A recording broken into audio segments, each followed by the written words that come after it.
going on, everybody? I'm so excited. Y'all, Milk Bar is here. Shout out to all of you all. Thank y'all so much for tuning in. I appreciate all of you guys for rocking with me here. I know we just did a live earlier. And we just had to get it in with Paramount Tactical. Shout out to him.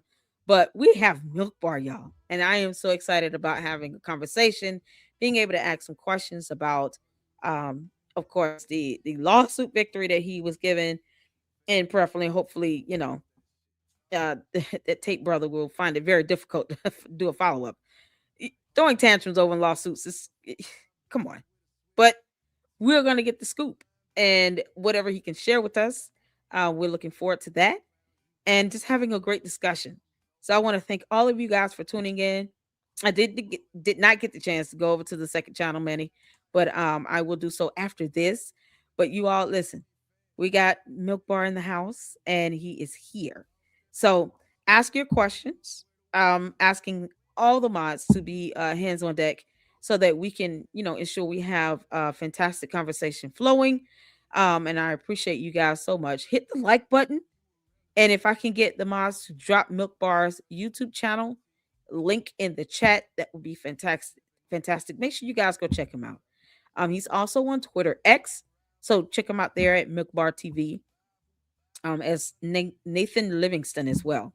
So go show him some love and support and check out his great content.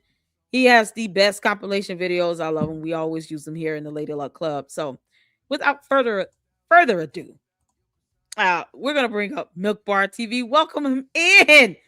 Oh, Milk Bar, how you doing? Good. How you doing? Good to finally meet you. I know. I'm so excited. You guys, listen. Milk Bar is here, and I want you to first just give us an intro on you, your content, which you primarily focus on, how long you've been at it. Give us just the scoop. Yeah, so I was an independent filmmaker. I never really did anything on social media until COVID hit in Australia, and so we had a pretty the response was a lot, and it took me losing my job because of vaccine mandates. Where it was this strange situation where it was illegal for me to work, so I started making videos on social media, commenting on the COVID response, and that's how I started on social media. I just used my skills as a filmmaker, as an editor, and then from there I started making videos on other subjects like Andrew Tate, and so it was this interesting thing where Andrew Tate was embraced by a lot of the people that I was floating in the same circles with at that time, who were kind of pushing back against the COVID response. And, the more I saw about the guy, the less I liked. And it was after... I heard he's unpleasant. It was after Tucker Carlson's interview with him where it appeared that he was lying about his criminal charges, his indictment, all sorts of stuff. Which Tucker Carlson just today, it just looks like he's finally acknowledging that he actually he got it wrong in that interview. Yeah, he just posted DMs with a New York Times reporter where she interviewed him, and on the record it appears that he's saying that he's acknowledging that he got that stuff wrong. Anyway, that's how I started making videos on Andrew Tate, and then from Andrew Tate, it was then Candace Owens and Tucker Carlson, and it's the same kind of network of influencers that all kind of appear to have each other's backs, and they're all people that I'm not sure. I don't necessarily. I question whether they believe what they're saying themselves. Yeah, I hear that a lot. I mean, I just I heard that in Paramount's video we were checking out earlier about Candace Owens being so delusional and he believing that she believes what she's saying, and it's I guess I want to kind of go back to her having some sort of interaction or being able to have some sort of relationship or rapport with Andrew Tate. What do you think would cause her to want to be someone like Andrew Tate, who, based on the court documents, is alleged to have been, basically a pimp and done horrific things to women, the views that he has on women. How could she possibly see that as, yeah, this is a wholesome person to have in my life? It was very interesting from my point of view, because I made my first video on Andrew Tate, and it was this general exposing him, and it was framed around his interview with Tucker Carlson. So it was looking at how he was spinning the accusations against him versus the reality of what the indictment was actually saying, and then also what he said himself in the past, which appears to confirm everything that's in the indictment and contradicts, what he was saying at that time then and even now. Right. So I made that video. That video went very viral. It's even now sitting at just under 12 million impressions. And everyone covered it on the right. So you had all these commentators who saw this video, and I think at that time Andrew Tate had already been cancelled by the left. But like I said, he was embraced in certain circles, and people in the conservative movements were still like, they were still like, we like this guy. This guy is sending a good message. Maybe we disagree with some of it, but overall we like the message that he's sending. And we're just not sure about the criminal stuff. We don't know about this. It's happening in Romania. Who knows about that, And then it was with my video where, 90% of it was his own words, much like what I do with Candace now. I kind of just use people's own words against them. Yep. And just expose how this is the best way to go. Yeah, they're just hypocrites who contradict themselves and can't keep their story straight. And anyway, so he was seemingly denounced overnight by the mainstream conservative movement in America because of the video that I made. But Candace Owens was she was the only exception at Daily Wire, where she, in response to my video, it seemed like she immediately booked a flight to Romania to interview Andrew Tate, to seemingly run cover for him. And at this point in time, I still liked Candace Owens from what I saw of her. This is like 2023. Like my wife was into her. Like we had a book, Right. I wasn't like a big fan of her. I didn't know anything about her past with the doxing side or anything. Me either. But, me either. That makes two of us. Yeah, it was with that interview where it was just like, she did the same thing. I mean, does this sound familiar? She would play Andrew Tate's video that he made, and it was a video that I used in my compilation video, where it was him talking about how to recruit women, seemingly talking about how to recruit women or girls into webcamming, and how you don't tell them that that's what you're doing. You don't tell them anything about webcamming until after you sleep with them. You sleep with them, and this whole process about how to then, I'd say it's grooming women into webcamming. And I'd say it's what he was charged with, the lover boy method, where you get a woman to fall in love with you, and you secretly have the intention the whole time to actually get them to then do, pornography for you, and then you keep the profits. What she would do was she played a tiny little segment from that video and said, "Can you explain this?" And then Andrew Tate would say, "Oh, this was like a dating course that I did, and this was about me, how hard it is when I run a webcam studio to maintain." You're kidding me. So she'd play that. So I made the video where I'm like, okay, this is what Candace didn't show her audience.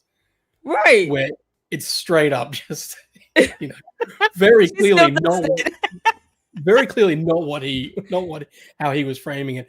Even the clip that she chose to use, which was the best of it, was still obviously not what he was saying. Oh my God. It was. Never mind the court documents. Never mind what was already. So this is anyone who's watching her now recognizes. I mean, this is exactly what she did with the Tyler Robinson vehicle body cam. Yes. It just cuts it and it just shows what he wants. Yeah. Yep. He's just like, let's just cut out the part that doesn't work for me. And I just know my audience is dumb enough that they're not going to bother to look into this. Yeah, and they're not. themselves. This God. Anyway, so the whole video, there was a lot in there.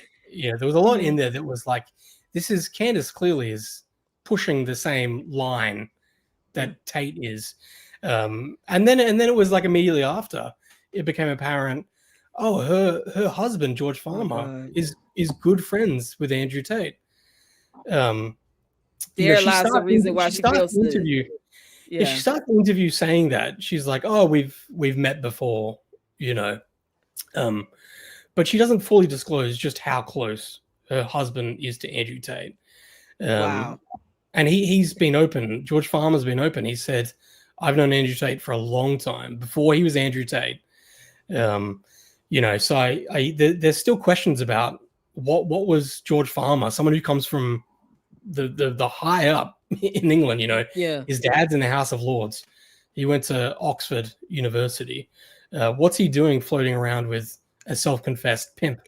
Who spoke about, he was like a drug dealer, So what was he doing with this guy back then?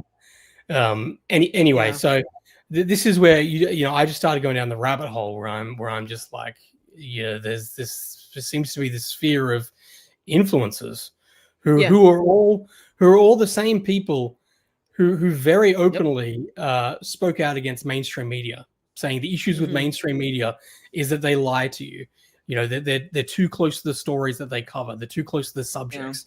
They have these inherent biases that they don't actually fully disclose. All of these things that I've now seen is there, and even worse in alternative media. Exactly. The things that she wants to deter people away from is what she now has going against her. It's the biggest hypocrisy ever. And I don't even, and I'm going to be honest, I don't even recognize or see Candace as a journalist of any sort. So to say you go to her for news or to get information that, the public, at some point needs to know, even, it's laughable. And the idea that, you can have friends and have friends that are, in your life for years, and then they change and they become something different. Does it mean that you're forced to still, or obligated to still support them, or to consider them as a friend, knowing that what they're doing and what they're saying is hurtful, is damaging? George Farmer had to know that the road that Andrew Tate is taking here is a horrible, dangerous path. I mean, it's leading to litigation matters. It's leading to lawsuits. It's leading to criminal charges. Not once did he ever say, I don't agree with the stuff that Andrew Tate is doing, and as a friend, I'm going to tell him the truth. Not one time did Candace say any of this to him. Like, neither one of them are trying to at least be honest and straightforward and say, the things you're doing, I would never allow my daughter to be around you. Like, would Candace allow her daughter to be around him? More than likely, no. But they want to call him a friend, and they can't tell him what he's doing is wrong, legally wrong, morally wrong, spiritually wrong, in so many ways. What do you think does he have something on them? And why they choose to not really just be forthcoming? Well, I mean, it's really interesting. Candace, even when Andrew Tate was first arrested, so I think this was January 2023. So he'd been arrested, and then he was indicted June. And in that episode, she talks about when she first met Andrew Tate. And so she first met Andrew Tate. I think this was, I want to say it was December 2018, I think it was. And so she met Andrew Tate in London, and her and George Farmer got engaged after 2 weeks being together, over like Skype.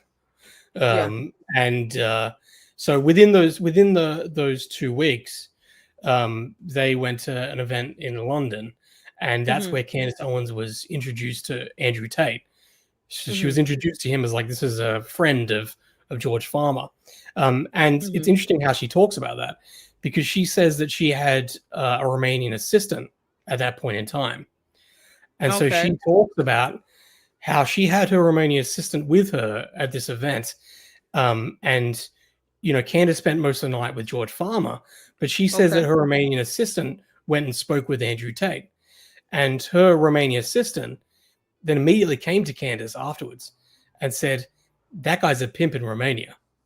Wow. And she ignored it? And What? so Candace already knew that. Ew. Candace You gotta be already so she already knew this. And so she's it's strange how she tells this story, because she tells the story after he's now being arrested in Romania. This is And something else. she tries to frame it.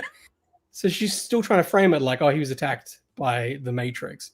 So she tries to frame it like, oh, I knew that he was a pimp from even back then, but because the Matrix. You'll have to. I did a thread a while back on the Candace Owens, George Farmer, like Andrew Tate connection, and all the examples of how she's lied for him. So go to my Twitter at MilkBarTV. Is that on your YouTube? Is it on your YouTube? It's not on my I wanna YouTube see that. because it's a thread, so It's it's on a your bunch Twitter? of little small kind of things. But I think I have. You will be able to, if you go back a while, I think you'll be able to see some of that Candace Andrew Tate stuff. But yeah, anyway, to get your question of like why is she doing this? Yeah, why? I think she's morally bankrupt. I think anyone who's watching what she's doing with the Charlie Kirk stuff after he died can look at this and say, this is not a person with morality. This is not a person who's driven by what's right. She did a lot of, there was a lot of that stuff with Andrew Tate defending him. She did an episode that was dedicated entirely to attacking one of his alleged victims. And I've spoken about this a lot because it really does, for me, it's the worst thing I've ever seen her do up to the Charlie Kirk investigation.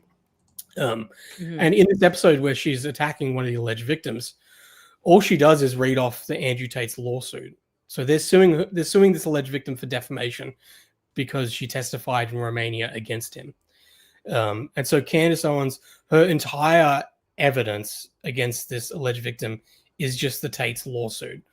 And you look at legal documents, so you're familiar with them.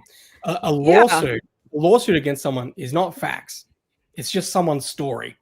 Yeah, and then when their it allegation. gets to trial, then it's about whether this story actually holds up and is true or not. Right. But you can drop all sorts of stuff in a lawsuit. Yeah. I mean, even just starting from the background story of it, the idea that you're making this allegation, you still have to submit what's called a sworn affidavit, where you're telling the court, we're filing this complaint and the statements that we're making, we're testifying that is true and accurate to the best of our, knowledge, basically, with the sworn affidavit to accompany that. But it's still not like it's not considered a verdict. It's not considered, just verified stamped evidence until you have that, hearing or trial where you introduce the exhibits and, through testimony. Testimony is evidence, but the allegations in the complaint is not necessarily considered testimony. You have to have that testimony given under oath, and then you want to have evidence to support it. And that's it. So just because you file a lawsuit doesn't mean that everything, like you said, is just stamped in stone.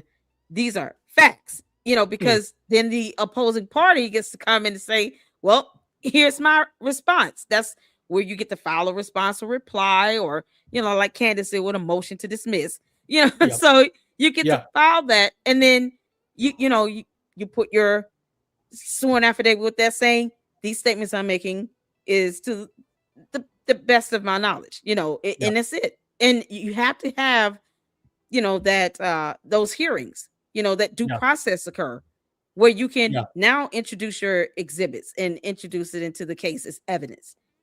That's how that should go. So if she just read a complaint, that's like me saying that, me reading the lawsuit from the Macrones and just saying, these are the facts and that's it. They have exhibits. You have to prove that someone is born a man or a woman with scientific, evidence, something they're going to bring. But there's still that opportunity for her to come with her defense. Now, her defense came in a motion to dismiss. But to say that this lawsuit is what I'm going to use to prove that you defamed me, what, what do you mean? How is that defamatory? It's insane. And this is coming from someone that doesn't know the law. She even starts the episode. Yeah, she starts it by saying, this is coming from the Tate's lawsuit, so you can choose to accept that or not. So she even starts it with this idea of everything I'm about to say in this episode comes from the Tates, so it's up to you whether you want to believe them or not. And then she proceeds to use all, to entirely base all of the evidence in this episode attacking the alleged victim from their lawsuit. I did a video with another account called Crayon Murders, who was also sued as part of the Tate's lawsuit against us. Okay. So you can find that on my YouTube. So we do really dig into this Candace Owens episode. I won't link it because this is the thing, right? She used the alleged victim's real name in it. So she named this alleged victim, and she goes through, because it's in the lawsuit, a bunch of stuff that's really, really sexual and really, really private. And the majority of it happened when she was a minor. Because this alleged victim, there was 5 grown men that had sexual relationships with this alleged victim when she was a minor. And what the Tate's narrative is that this girl has a pattern of making false allegations against men, and the Tates are the latest in this string of this girl doing this. Except this is the really fascinating thing. Like, bear with me, because this is the thing that I think is, like I said, it's the worst thing I've ever seen Candace do.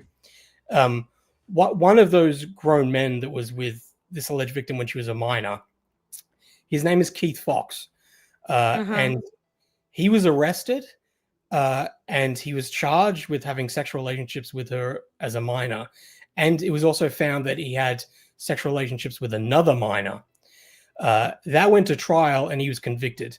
So he's a convicted child molester who's serving a long prison sentence. I think it's 16 years or maybe even more. That went to appeal. He lost that appeal. He's a convicted child molester. And goodness gracious.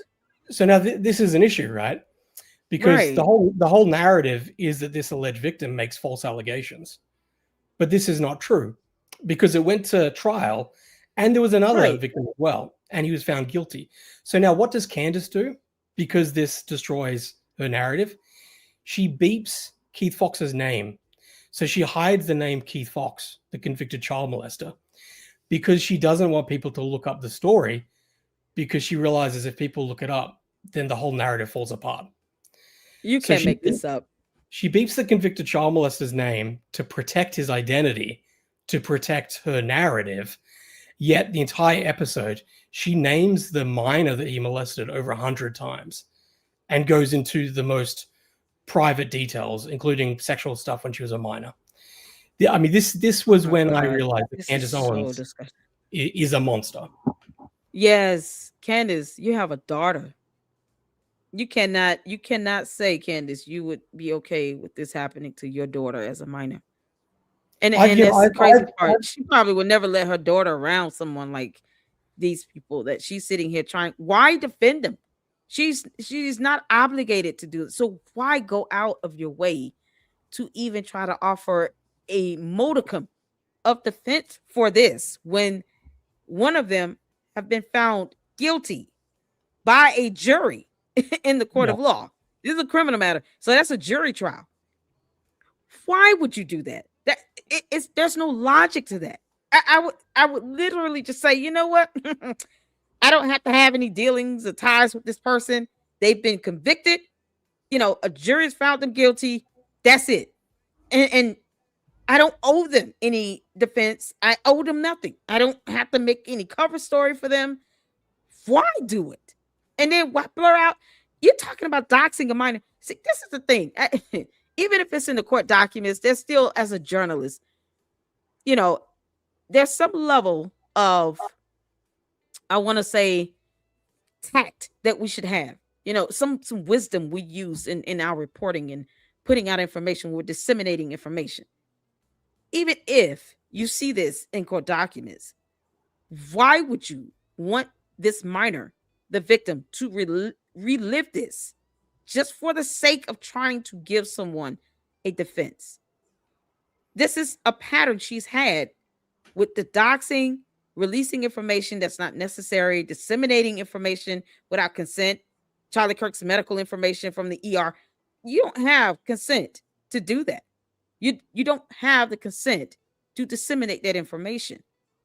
And yet she still operates like this. I mean, aside from her wanting to get views and clicks, apparently, because I don't see a logical reasoning, in your reporting of her. I mean, what is I want to say what's the driving force in this other than views and money? What really is going on? Does she actually believe that this is somehow integrity, or some integral part of journalism? Where's she? What is going in her mind, going through her head when she's doing this? Well, it's definitely not the money. They have plenty of money, even through Oh, yeah, I heard it. It's yeah. So it's definitely the money is just a bonus, but I think her currency is relevancy. I think that's what it is. Wow. And so that's where it's like hats off to her. Somehow she's managed to spin the Charlie Kirk assassination into everyone just talking about her. It doesn't matter whether she's telling the truth or not. That's not what's important. She's got what she wants, and she's the number one podcast in the world. She's always, she's always wanted that. That's the interesting thing when you look back on her trajectory.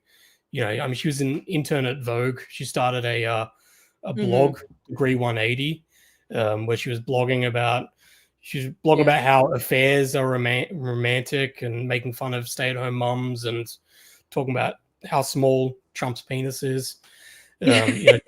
Can't make this up. Then she voted for it. Yeah, how to get Adderall without a prescription, all this kind of stuff. When we're talking like a decade ago, we're talking about her in like mid-20s.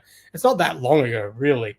And she tried to start this doxing site to combat hate speech online. Yeah, the social autopsy. Yeah, she got in trouble for that. You can look up her giving a TED talk in like 2015 where she's talking about activism, and she's a full-on lefty at this point in time. And she's getting no traction. It's so funny. She goes on Bill Maher, even just recently, Russell Brand. She talks about this idea of like, imagine how big I would be if I was on the left. Imagine how big I would be if I was towing the line and saying what the status quo is. And it's like you tried that. You tried that experiment, and it didn't work.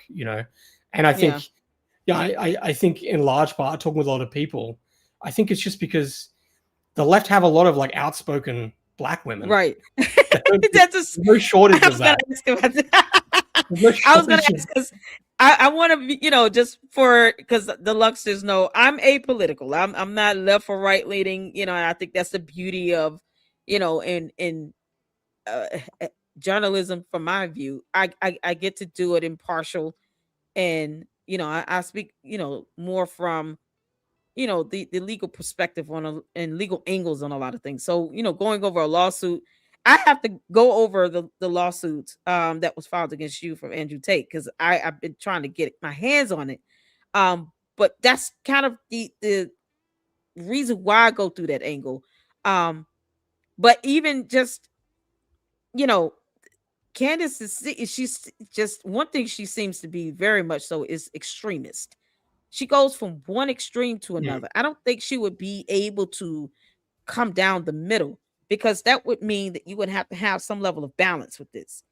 And I just don't foresee her being the type of person that can balance out the reporting and just do it from an impartial stance, because if she can't do it from a factual stance, she has to do it from this narrative that she's painting, which invokes more of being you know, partial. You're giving more of how you feel, your opinion, your thoughts, your theories.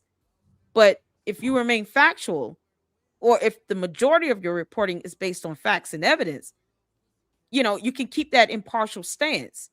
And so I just I don't I don't see her being successful, if she were more liberal or Democrat leaning. And the only reason why she seemed to have catapulted as a conservative or Republican leaning is because the other black women, there are black women who are also Republican, who are also conservatives, but they're just not as loud as she is about it. Well, that's the thing, If right? I had to put it like that, they're not just as loud. So, you Yeah, know, that is the y- thing. y- I've spoken to other, yeah, like I did a podcast with Tree of Logic. I think you covered that. yeah, Um, did. I yeah, enjoyed that interview. and in that Tree of Logic, it was like, she was like, I was on the Trump train before he was elected. There was a bunch Hmm. of us like African Americans, Hmm. and Candace only jumped ship after it was safe to do so. Right, And then Candace just stole all the talking points that were already out there. She offered nothing original. There was nothing new right, uh, that she was actually saying. It was just right. how she packaged it in the Yeah, way that she does. right. And I think we've seen that ever since, whether it is with Yeah. like the Brigitte Macron, or even now with her like tip line. It's like Hmm. nothing that she ever does is her own work. Right. She never breaks Yeah. story. She's No. never out there pounding the Right. pavement. Everything is fed to her, and then she spins it and injects herself into it, Yep. and she spices it up with a lot of Yep. drama and all this kind of stuff. Like that's what she is. I think that's where I still, if you go back and look at her blog Degree 180, you can find that, and I Hmm. think a lot of that, it's the same DNA, where Hmm. it shows the thing that she's interested in. She's interested in celebrity gossip. You Yep. know, she's That's all she interested. should. She should just be that. Just be a It is. celebrity She's interested gossiper. in, like, in stirring drama, like, that's Right. the kind of stuff she likes, that stuff. So Hmm. I think she tried to become a legitimate thought leader and commentator on the right. And you saw that she got all these offers. She went on Infowars when she first came out as a conservative, and Yeah. Alex Jones was like begging her to take a show on Hmm. Infowars. Hmm. And clearly she was like, I've got the world at my feet. Everyone's coming to me with offers. So she went with PragerU. She went with Daily Wire. Hmm. She tried to be respectable. But I think that's where it's like you said, Candace Owens is not a journalist. She's not a journalist. She's not a journalist. And Candace, you're not a journalist, girl. I think the key with Candace Owens is that, you know, it's like with her being on the left and why she Hmm. failed. It's, you don't want to be a small or medium fish in a big pond. Hmm. You want Yeah. to be a big fish in a small pond. You actually get Yeah. rewarded from that because you get a really real loyal fan base. Yeah. So I think that we've seen that with her, where she's chasing like the Jew hatred stuff, and Yeah. now she's It's really going down unfortunate this that. conspiracy type stuff. Yeah. I think her audience is going to shrink. I think she's going to eventually implode, and we're seeing that. But Yeah. she's cultivated this really real loyal fan base, that I think she realizes that's where it's at in today's day and age. Yeah. And the worst part is that, you know, you can't really distinguish who's real and not real, um, in her base. And then it's becoming dangerous. You have people that are getting death threats. You have people that are being still doxxed. And for some reason, Candace's attorneys refuse to tell her that doxing is a cybercrime. It's illegal, Candace, to dox people. But you know, they're going out and they're now, turning this into, um these are becoming real life threats. You know, immediately if you say something negative, you get all these, I call them candy asses or bots that come into your chat, copying and pasting the same thing. And it's funny what they say, because what they're doing is more so affirming the fact that she's doing this for likes, views, clicks, and money, by saying, oh, she's number one, which she's not number one. She was number one in a category for having the most viewed and most downloaded videos because we fact checked that in real time twice. So she's not like number one podcaster. That means she would have to be number one in a myriad of categories. And she's not. She's not even top three. But this is this narrative she pumps out. And when you don't have in this same loyal base, anyone fact checking you, you don't have people around you telling the truth. They're just telling you what you want to hear. She's only reading comments that embellish her, that feed into her pride and her ego. You know, that's where it becomes very dangerous. So now, and even in my coverage of her and the lawsuit with the Macrons, I see it's this inflated personality, this ego, this level of narcissism, and this cult of personality. You know, tell me what you think about that. You think that it's becoming more cultish than anything else now? Is it people thinking for themselves, or do you feel like they're just dangerously heavily swayed by the things that she says and does now? Because it's just it's more of, you don't see people that say I support her, but I don't agree with her with this and that. It's more of, oh, she's the queen. It's like treating her like Lord and Savior. What do you think about that? Yeah, I mean, that's the interesting thing. Like I said, I started making videos because of COVID and the COVID response. And it's very interesting for me because I now look back, and I'm more certain than ever that I'm not a conspiracy theorist. Yeah, me either. Not at all. And so that's the thing. It's like it's realizing that a lot of people have really, I think you can actually look at COVID as as one of the big reasons why she's got a large fan base, because I think she's exploited that. I think people are much more skeptical and cynical of government and mainstream media because of COVID. I think that already existed, but I think it was absolutely exasperated. So I think she jumps on things like that. She uses things like Epstein, and I think that was wild. look, it's the same like QAnon stuff. Yeah. Like it's always kind of been around, and it's just about kind of packaging it all up. And yeah, I think it's really, really dangerous. Because it's just not good when people completely just turn off any logic or reasoning and just listen to someone. And also, I mean, this is where people are getting their news now as well. People aren't watching the news, and she's pretty much programming people to distrust everything else but her, and to only get the information from her. I mean, that's very cult-like, and it was just a few days ago that she's saying, I've been having all these dreams, and I have this sense of dread, and the Malibu fires and the Texas floods, and that the Fed, all of it is connected, and that there's a war coming, and that you all need to prepare, and that this is what happens every time there's a world war. They, reset everything because people are waking up. This is like, this is like doomsday cult type stuff. Yep. That's what it sounds like. I think a lot of people can listen to that, and I think there's a sense of like wrestling with this. Where it's like wrestling where people listen to it and they're like, "This is entertaining." I don't know how much I genuinely believe it, but there are those people who will do crazy stuff when they hear this. And we're already starting to see that. There was already someone that was arrested for death threats against against the very people that Candace Owens was insinuating were part of the Charlie Kirk assassination attempt.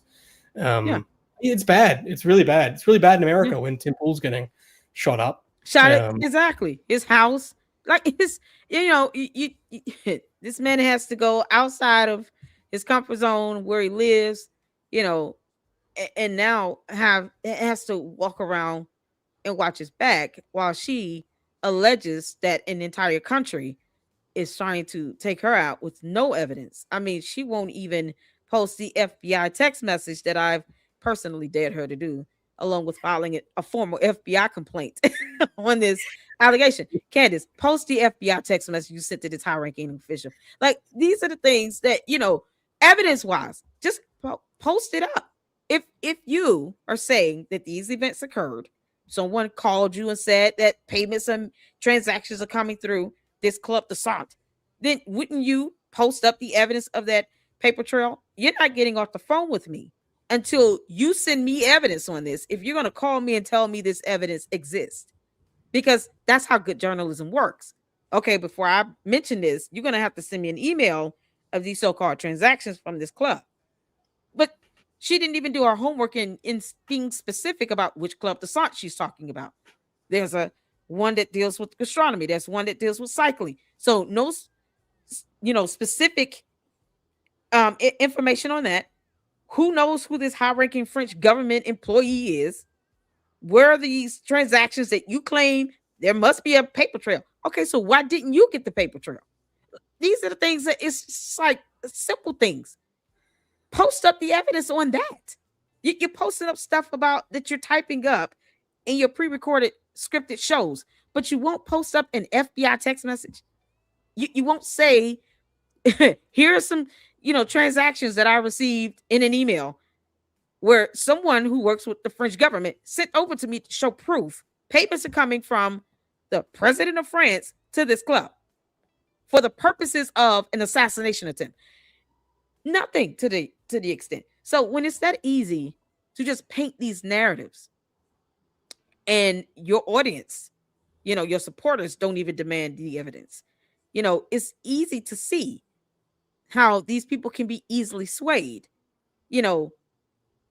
very cult-like into, now if you don't believe what she says, now you're the enemy. Now they're attacking me. Now you're becoming this target. And this is what opens the floodgates up for people to get doxxed, cyber harassed, cyber bullied, threatened. And she doesn't own up to any of this. To say in a post, hey, Tim Pool, if you need help basically with trying to figure out who did this, let me know. And then turn around and say, well, he's whining and crying all over social media about it. This man had his house shot up. And that's something he can prove. You can't even prove one transaction or an FBI text message about an assassination attempt on you. What do you mean? He's crying. He's not crying over the internet. This man had his house shot up. All because he said something you didn't like. It's so dangerous. When is she going to take accountability for this? When is she going to say, hey, if you are a supporter of mine, do not go to people's videos in their chats trying to defend me and then make threats? Because I got one yesterday. It's some dude just it came out of nowhere. It was like, there's a price that you're gonna have to pay either way. And I'm sitting here like, what price am I gonna pay? It's about morality. No, I need you to be specific. Speak plain. I literally had to, in my live stream, call that it could have been a bot. It could have, I don't, who knows. But the fact that they do it so freely. They just say these things, either way, you're going to pay a price. What price? I want you to be specific. This is what you're having to deal with. And I don't even know if I hit 30,000 supporters yet. This is what everyone is faced with. And she will never, ever own up to that. She will never say that the things that I'm saying, if someone disagrees with me, they have the right to disagree with me. She will never say that. It's either you believe me or you're my enemy and you're attacking me. Yeah. And we saw that with with the pastor, Mike McCoy when he came out and said, like, it's enough of this. Like, Charlie wouldn't be doing this if you died. Like early stages. Yeah. I mean, like, she responded with, like, you need to shut up. Like, either you're helping my investigation or you need to just shut up and get out of the way.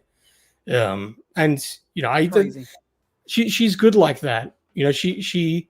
That's part of it, where she frames things in this way of, I'm the only person who's investigating the truth. The whole world is up against me. And if you're not with me, then you're against looking for the truth. And then that means that, you're on the side of the government and the feds. And that means that you're, a complete like loser who swallows That's everything that the government and the feds have ever done. And, right. It's the same with Macrons. If you point If out, you believe them, oh Lord. if you point out the things that she's saying are just completely just, ludicrous and have no evidence to it, then it's like, oh, you're defending Macrons. Well, you support the Macrons. You support a grown woman grooming a 14-year-old boy. Like, what's wrong with you? It's like no one supports that, but she doesn't ever take the time to say, I understand that those are two specific, distinct allegations here. Alleging someone is born a man does not directly link them to grooming 14-year-old boys. Like, she never takes the time to distinguish that. And that's the danger in that. Well, and that's where she just leaves it out there to the imagination. Yeah, you talk about, with politics that, you don't let politics come into your work, and and I think that's a good thing. Yeah, and that's for me. It's I'm team reality with this stuff. Right. When it comes to like Candace and the crazy stuff she's saying and doing in this campaign of just harassment and her absolutely exploiting the death of her supposed friend, and even the Macron stuff. It's like, I'm on team reality. If you can look at this and very clearly see she's providing zero evidence, there is no basis for this whatsoever. And you're able to look at that and very obviously see that, then, I don't do teams, but we're on the same team at that point. That's something we can very much agree on. Yeah, absolutely. And it's the only way I'm going to, as far as, my research and reporting, because I do consider myself to be an independent journalist. And it's the only way I'm going to go about doing it. I have to have evidence, even when it comes to, her so-called tip line. We all know Candace does not vet her tips because she doesn't know how. Something as simple as, let me go out to UVU, do a live show out there, maybe interview some people, sort of the same things that Paramount Tactical did. We just got through checking out his video. She could do the same thing. She just doesn't. But you can take the time to go to Dollywood. You can't. It's this detachment from reality when it comes to her YouTube channel. But personally, I believe Candace knows exactly what she's doing. She just knows when to put on this front. She knows, when I get in front of the camera, here's this personality of me. One of these personalities her husband talked about, she has many of. Here's me here in front of the cameras. Behind the cameras, whatever. I did a show today. It can be just that straightforward. And with her not even trying to put forth evidence to support this stuff, to me, it's like, if she was trying, I would believe that she was being delusional. She's not even attempting to do it. And she has no one in her inner circle telling her, you need to be putting forth evidence if you're going to insinuate the entire U.S. military is a part of a cover-up for an assassination. She won't do it. But she knows she needs the evidence, like with the Macrons. She wants the blood of the first lady. She said it in a show. And they tried to lie and say, I didn't say that. I took a print screenshot.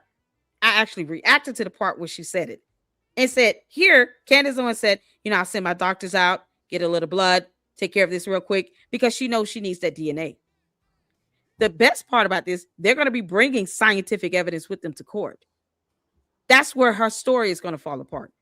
But she knows she needs scientific evidence to prove whether or not Brigitte Macron was born a man or woman.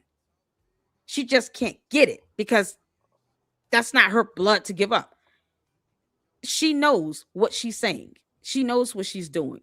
And when she pre-scripts these shows that she pre-records and premieres, she's putting on this show. But she doesn't care about the danger that comes behind it, or the consequences, or the fact that her folks are going in all these chats and making threats to people. It's not delusion for her. This is what she just manifests into others' reality. While she knows, for me, this is just a show. Yeah, no, I think you're 100% correct. I think that's where people are like, oh, she's got, schizophrenia. It's postpartum. this and that. She's lost her mind. She's always been like this. This is how she's always been. She's done very well at manipulating people, and I think hiding the crazy for a while when she was at Daily Wire. But it's always been there, and I think that's where she's driven by attention. So it's about how she can get it. That's what drives her, and I think she will believe whatever she needs to believe to get that attention. It's like when if you've ever known compulsive liars. Compulsive liars aren't like sitting around thinking like, oh, how can I lie? What's my lie? And they're aware of reality. They just do it instinctively. Like they just do it. It's just a knee-jerk reaction to lie. And they need to believe what they're saying. That's partly why when you challenge them, they kind of lose their minds. And you see that with Candace.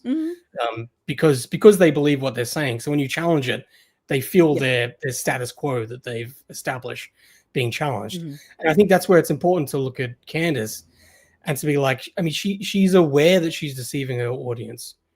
She like the best example is the vehicle body cam footage with Tyler Robinson. That footage is like 6 minutes long, and she claims that Tyler Robinson refers to his car as car based on that video, and that he doesn't use the word vehicle. Yet in that video he says vehicle, and she just doesn't include it. So now you could say, oh, that was a mistake. For whatever reason they missed that. Which for one thing just points to how incompetent she is. Right. Yeah, exactly. Like, immediately, that's just like, you are completely incompetent. But two, if that's true, people have pointed that out. I pointed that out. I made a video that went very viral. That's been out there. She has not corrected the record, as far as I'm aware. Exactly. She hasn't come out and said, guys, sorry, we got that wrong. He said vehicle, but I can justify that by this reason, blah blah blah. But our mistake. He actually said that in the video. We missed it, so we're pointing that out. She doesn't do that. She doesn't do that because, like you said, she's not a journalist. She's not interested in the truth. She is all about manipulating her audience. Now the question of what does her home life look like when she's not recording a show? Her and George Farmer, are they counting their money and laughing about how dumb their audience are, or are they playing pretend with this? Are they also kind of playing into this character that they need to, But I'm with you. I think that's what it is. Yeah, because he admitted, and I asked when she did, and I covered the an interview, very boring interview, by the way. It's like these two have no chemistry. But she did an interview with him, and he said, I feel like I'm married to multiple women, and made the comment about, it's like she has multiple personalities and he just doesn't know which one he's going to get day by day. That's not, you can joke about that, but in a sense, she's shown that about herself. She's shown, if she gets hit with a lawsuit, she's going to sit here and just flip the switch on camera, or I can tell when she's off script. I can tell when she's trying to wing it. And because she's lying, she doesn't really have the words to say, or the story is not complete in her mind, or the thought is not, finalized. So she just kind of starts stuttering. It's never good, is it? Like when she's it's never good. Yeah. And I'm like, I see Candace getting off script again. It's so easy to detect that. And it's like, well, this is what happens when you research and you're learning about, these cult of personalities, these narcissistic, personalities, these individuals that feed into their pride and ego, these compulsive liars, pathological liars, you start to see this pattern with them. And to me, Candace is no different than a Jim Jones. I mean, at this point, she might as well just start the church of Candace Owens and be done with it and just finalize it all. That's where it's getting to a point where, even with Erica Kirk believes the FBI investigation. So what does Candace Owens think about that? Erica Kirk believes the FBI. She trusts that the evidence that they've gathered and the cases they put together is good. So what does Candace Owens think about Erica Kirk believing the FBI? That would be one of my questions. And what do you think about that? I think it's when you have TP USA coming out and saying that we're going to do an episode where we take on all of your insane claims, and you're invited to come in person if you'd like to. But we're going to break this down. And on top of that, also, your claims have been so unhinged and so dangerous Right. that we actually think that you and your fans are worse than Antifa. Yeah. Wow. Yeah. Wow. TP USA saying this. This is, Blake, what's his face? Yeah. On the Charlie Kirk show. And this is where, she said, oh, it'll take Erica Kirk to tell me to stop. It's like Erica Kirk is the CEO of TP USA. You think Candace would shut up if Erica Kirk told her to shut up? No, of course not. No, definitely not. It's like no one believes that. Girl. This is the thing. I've spoken about this a little bit here and there, and it's like, look, I really feel for TP USA. Yeah. To think that Charlie Kirk is assassinated, your like CEO and your friend and colleague, and right, and then you've got this person who was part of TP USA that helped build it, who's just an insane lady, who's then claiming that you're part of saying all this stuff and going hard against your own people. And right, what an absolutely just nightmare of a position to be put into. I can't think of, this is where it's like, I can't think of anything that's equivalent that anyone's done in mainstream media that you can really draw a comparison to. And it would never fly in mainstream media. I mean, it's so the absurdity of it, that person would have been fired, and that's, I can't, fathom how she still has. Any person with a channel probably would, if I was to say half the things that she said, my channel would have been shut down. My videos would have been struck. Like that, I would have been experiencing real time consequences, and I would not be able to continue to pump this stuff out. And the extremism of her thinking, oh, they owe me, a virtual link. No, it's not your company, Candace. You're not the CEO. And if Charlie Kirk wanted you to be, wouldn't he put that in the living will? Wouldn't he have had that in writing? If anything happens to me, I want this company to go to Candace Owens. He didn't do that. So he has a wife. He has 2 kids, and she's not even thinking about those kids. She's not thinking about one day these kids are going to grow up and probably watch these videos, probably read these articles, and she has 4 kids. I mean, how detached do you have to be to not even consider the effect that the stuff that she's saying could have, not just on Erica Kirk, but on the children as well? I mean, how delusional do you think she has to be at this point, where it's like, I don't even care if the kids find out about this? Yeah, and you're just making it up. Yeah, probably. I mean, most likely. Yeah, this is where it's like, she's. Yeah, I think of those examples where it's obvious that she's lying. That's the other thing, is that she's used Charlie Kirk's death to go after people. Yeah, people who she has an agenda against. So you have someone like Josh Hammer, who was, seems to be very close to Charlie Kirk, who was advising him on the debate around Israel. And he was someone who was quite vocal, pushing back against Candace Owens, who immediately started, saying everyone needs to give me their phones and I get to go through all your private text messages, and air them.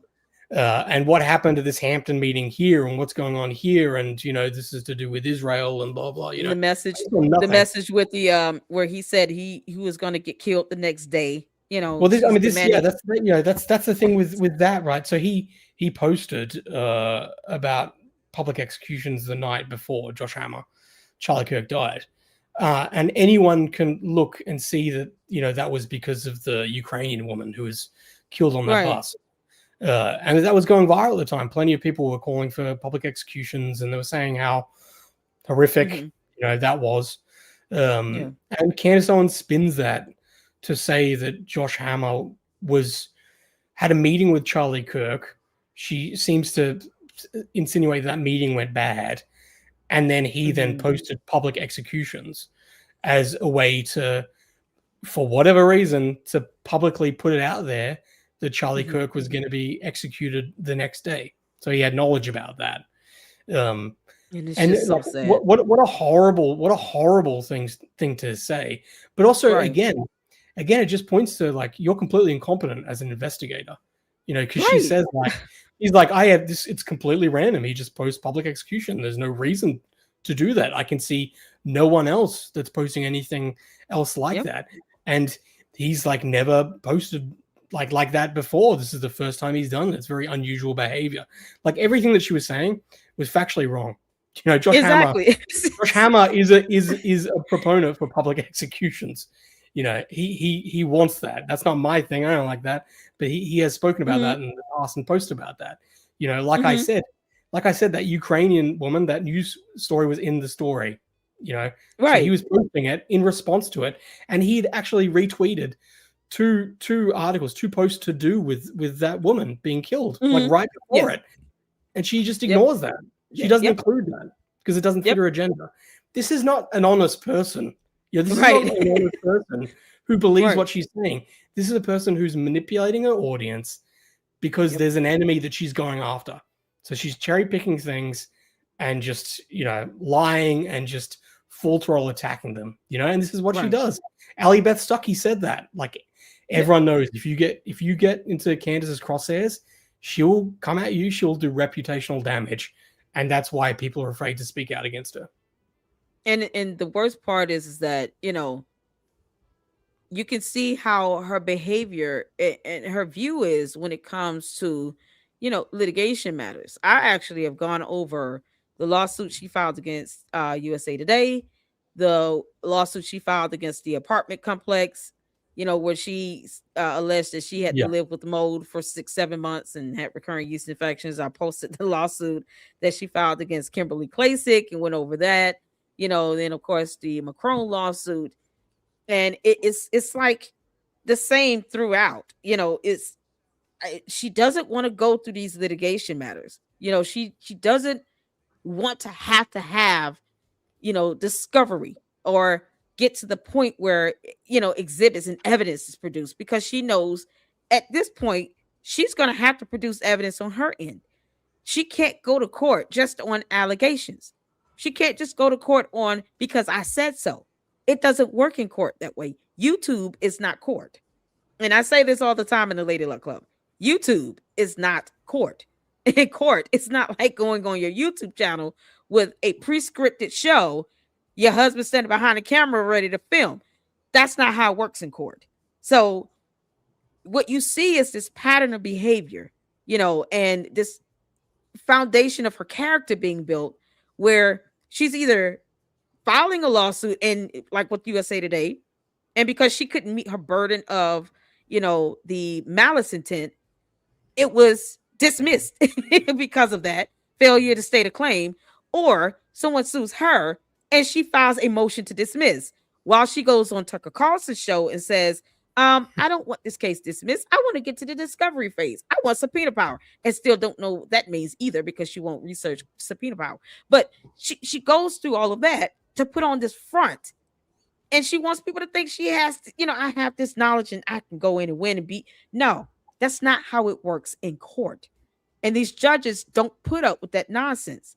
They would not let half of her supporters in on a virtual hearing because they're not trying to see half the comments flying through. They don't put up with that in court. And if you're dodging it by filing a motion to dismiss, then why would you tell your audience you want to get to the discovery phase? You want to fight. Why not just be honest with them and just say, listen, this is based on federal rules of civil procedure. I filed the motion to dismiss. It's just a standard part of the procedure. Keep it simple. And then Yeah. if that gets denied, then you go through, okay, well, we have some confidence that we have a good case, a good defense, blah, blah, blah. She won't even keep it. Like Piers Morgan told her, you can't even read the lawsuit, Candace, and remain impartial with that. So trying to report this information impartially is something she's incapable of doing, because it comes down to, here's where I have to paint the story.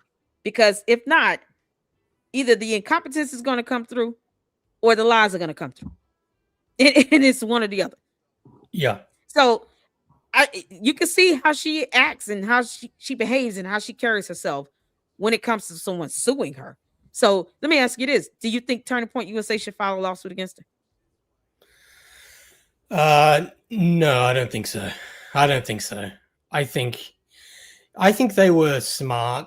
I think their strategy was smart to begin with, Okay, where it was let's ignore her. You know, I agree with and that.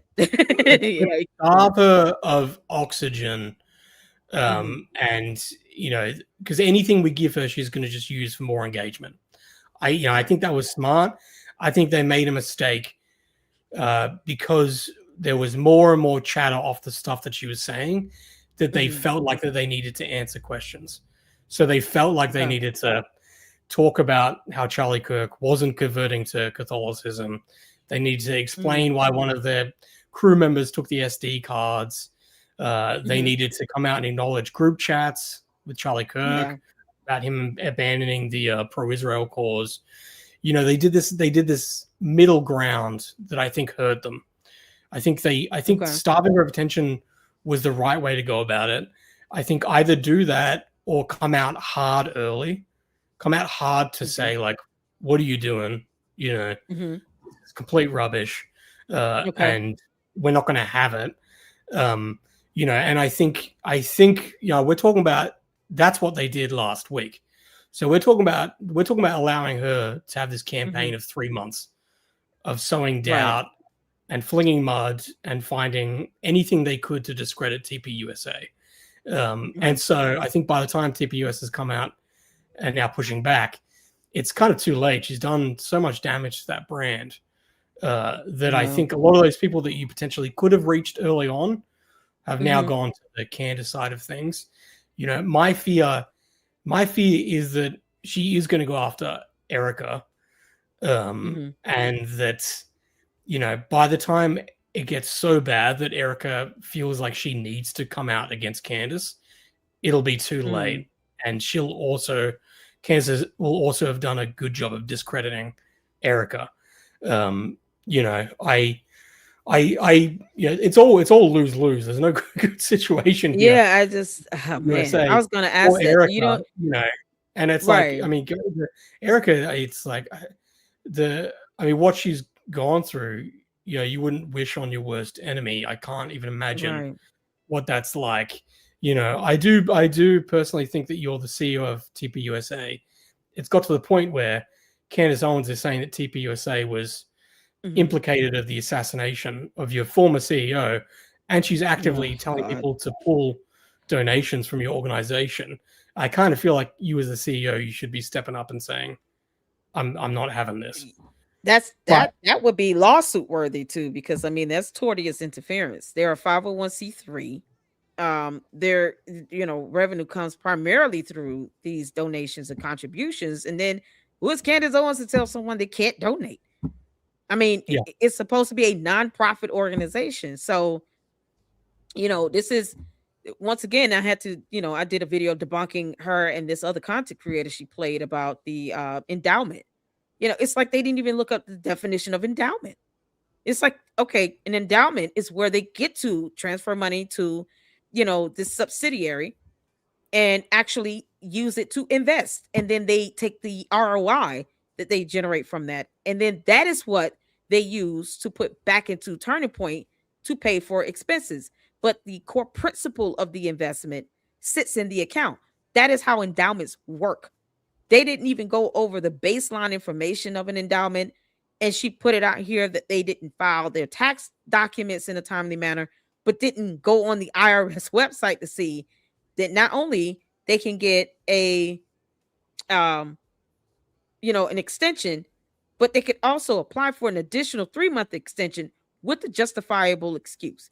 So it's as opposed to her just researching that information first and then talking about it, she just jumps out there and it's like she's so starved to put out the next most sensational thing she can come up with. Basic research is not even being done. Basic information that she could gather not even happening. yeah. I mean, she from the very beginning after Charlie Kirk. was killed, she was already saying that he was betrayed by everyone. And she was already immediately insinuating that TPUSA was involved. Whether it was to do with the Hampton meetings or to do with who was going to take over and Charlie Kirk's notebooks and the plans. Right. Straight away, she was targeting TPUSA. Hey, like, how amazing is it that her early instincts, based on no evidence whatsoever, have been confirmed by her investigation, based on evidence that we haven't seen. What a miracle! Right. I mean, that's how good her instincts were. That immediately the people that she blamed straight away, turns out that all her clues and tips and evidence that we haven't seen led right there. I mean, that's hell of an investigation. People talk about the idea of has anyone profited more from Charlie Kirk's death than Candace Owens? And I don't think anyone's profited more from her than her. She's the one that's profited the most. I mean, every single episode has been dedicated to Charlie Kirk and her investigation. And she's climbed her way to the #1 podcast in the world. As you point out, it's not. But my question is there anyone else that wants Tyler Robinson to get a mistrial or an innocence? Exactly. Than Candace Owens, other than Tyler Robinson? His defense, he admitted to it. It's like, what is she doing? Can you imagine her reaction? Her reaction if he got off would just be she would be elated. Vindication. I'm completely right.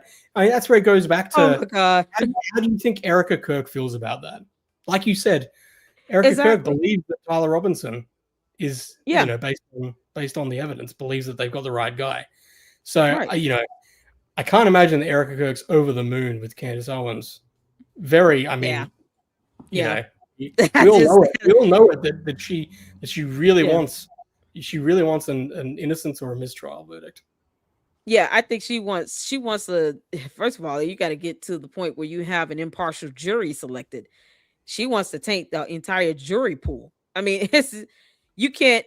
There are federal rules and laws regarding releasing evidence. Candace thinks she's entitled to it, and she's not. She's not a commissioned law enforcement officer. She's not an investigator. The fact that she doesn't even mind people impersonating investigators is disturbing to me. But this goes back to like you said, she care less about how Erica Kirk feels, because even if you're saying, okay, I'm just going to at least be, if Charlie Kirk was someone I love like a brother, hypothetically, and he was married and he had 2 kids, let me, out of respect, at least not say or do anything that would come off like I'm trying to attack her and how she feels. And if she doesn't have, and I say this in my shows, if she doesn't believe Tyler Robinson is the shooter, then someone is. Who is the shooter? It's either him or someone else. Who's the other shooter? Show evidence. Show a name. Narrow it down to 2 or 3 people, and then tell us a name. Give us a photo or a lineup of who these other possible shooters are. She hasn't even gotten to that point. It's a blue and yellow Egyptian plane with a bunch of people on it. Some sort of non-existent female assassin, a male Israeli operative, but no names, no photos, nothing that is even indicating that she's narrowing down to 1 or 2 people that could be the alternatives. So if you're not introducing the alternatives here, you're nowhere close to that, then why attack the investigation? Candace also said she doesn't even care about the investigation. I snipped it. She literally said, I don't care about the investigation. So she doesn't care about it. And yet Erica Kirk believes it. There's laws on why you can't get evidence. At the very least, let the case go through court and leave it be. Why not just, I'm not even going to mess with it. I'm going to let that, and then I'll still do research here, but I'm not going to sit and attack it and put information out that could even remotely taint the jury pool. Why do all of that if you don't believe it? Let's look at Charlie Kirk and his life and what he built up. This is someone who's a husband a father, a Christian Protestant, Mm-hmm. someone who built this massive organization, TPUSA, that Mm-hmm. from everyone who's close to him and knows him, apparently was the thing that he was the most proud of, Mm-hmm. and it created significant change in the politics in America, and he Sure. also helped to build this coalition within the Mm-hmm. conservative movement. He apparently loved Trump. You saw after Trump was elected in that last election, he was just Mm-hmm. over the moon about it. He Yeah. was also pro-Israel. He was very, very vocal about that. And Mm-hmm. even up to just recently, with sending Benjamin Netanyahu a letter about this is how you need to actually combat the people Yep. who are trying to tear down Israel and criticizing you. These are all Yeah. the things that Charlie Kirk was, according to him, years and years of him, very, very Yes, exactly. person, and also the people closest to him. Now look at what Mm-hmm. Candace Owens is doing. She's Right. saying everything in Charlie Kirk's life was a lie. Everything. He Yep. was in the Truman Show. She's saying that TPUSA betrayed him. She's saying that Trump betrayed him. She's saying Yeah. that he was no longer a Protestant and he was becoming a Catholic. She's saying that he turned against Israel. All of these things. Now, Mm-hmm. isn't it amazing that all of these things No that she evidence. seemed to found about him now, based on no Mhm. evidence whatsoever? Right. Isn't it amazing that all of these things are exactly what she is and what she believes? What a Right. coincidence! Is Yeah. that a It's coincidence? like she wants Does them that to be point, the does that point to her? I Does believe that it's point like, to her doing a yeah. selfless, rigorous investigation based on facts, or does that point to her, who is someone who has an agenda, who's a Yep. bitter, twisted person, who's trying to take this man's life, who's accomplished so much, and to Yep. twist it and to Yep. make it into this mirror image of herself and what she So believes, and exactly. she doesn't care at all about the Yep. truth about who he actually was. That Yeah. when you look at who she's attempting to twist Charlie Kirk into, and the fact that it's Yeah. identical to who Candace Owens is, that's Exactly. not a It's coincidence. a coincidence. It's in her mind, her and Charlie Kirk are the same person. Never mind the fact that he was his own individual. He married another woman. He had 2 kids. He had a mother. He had a father. He had family. Everyone is fake. Okay, so I even said this yesterday. Does that mean the kids are fake? Does that mean Erica Kirk is fake? Yeah, when she's attacking Turning Point, the fact is, it is a fact. Erica Kirk is the CEO. So when you're attacking Turning Point, you're including her in it. You're not being specific and saying everyone except Erica Kirk. She's not being specific and even giving that exception. She is including it. And I'm going to tell you right now, her supporters could care less about Erica Kirk. They literally think she fake cries and she give fake interviews. And, she was so fake at the, memorial. This woman lost her husband. And Candace does not have to explain to her 4 children why their father is not coming home anymore. She doesn't have to do that. Erica Kirk has to explain this to her kids. But Candace Owens doesn't have to do that. They get to still run up to their dad. They can't, Erica, their kids, her children are still asking, when is daddy coming home? Candace does not have to give that answer or even be faced with that question from her 4 children, from any of her kids. And it's like her humanity and her soul, the ability for her to even be empathetic is gone. It's almost like it never existed. And that's the worst part about it. That the idea that these kids, are asking, when is daddy still coming home? She doesn't care about that. She doesn't care. Well, I mean, that's the thing, though. She has effectively manipulated her audience into believing that she's the only one that cares. That is the thing. That's crazy. what you're up against. You're up against these people who, and I get it in my comments, that Candace is the only. Why don't you care? Why don't you care about the truth? Candace is the only one who's, actively trying to find out what really happened to Charlie Kirk. Why don't you stop criticizing Candace Owens and actually help her get to the truth? The fact that people are saying this with a straight face, is incredible to me. The fact that anyone, legitimately took her seriously and thought that she was conducting any kind of investigation. I mean, this is I post Mind videos. boggling. I post videos of what she was doing before Charlie Kirk died, and it's just gibberish. You know, Yeah. it's her just Yeah. saying, "Oh, you know, Brigitte Macron was in the Stanford prison experiment based on this one screenshot that you Right. know someone who was MK Ultra and something. yeah, all this It's stuff." like it's just like what does that have to like? Why are you in France? That, I think most people are asking that. Why is she talking about anything in France? Why are you, if it's America first, then why not be America first? Why not talk about the things that are concerning to Americans? Like, what do you care about what's going on over there in France and the French president's home in his bed? Why do you care about that? If you're gonna pick a president or the first lady of a country, why don't you start with the US president? I mean, she would never do that with the US president, the first lady, Melania Trump. So if you wouldn't do it here, why France? Why are you even doing that in general? What interest, does it have for, Americans? How does that help us as a country? How does that help us as a people? How does that help pass any policy or anything to help? How does that benefit anybody? yeah, but You know, this is it's where just insane.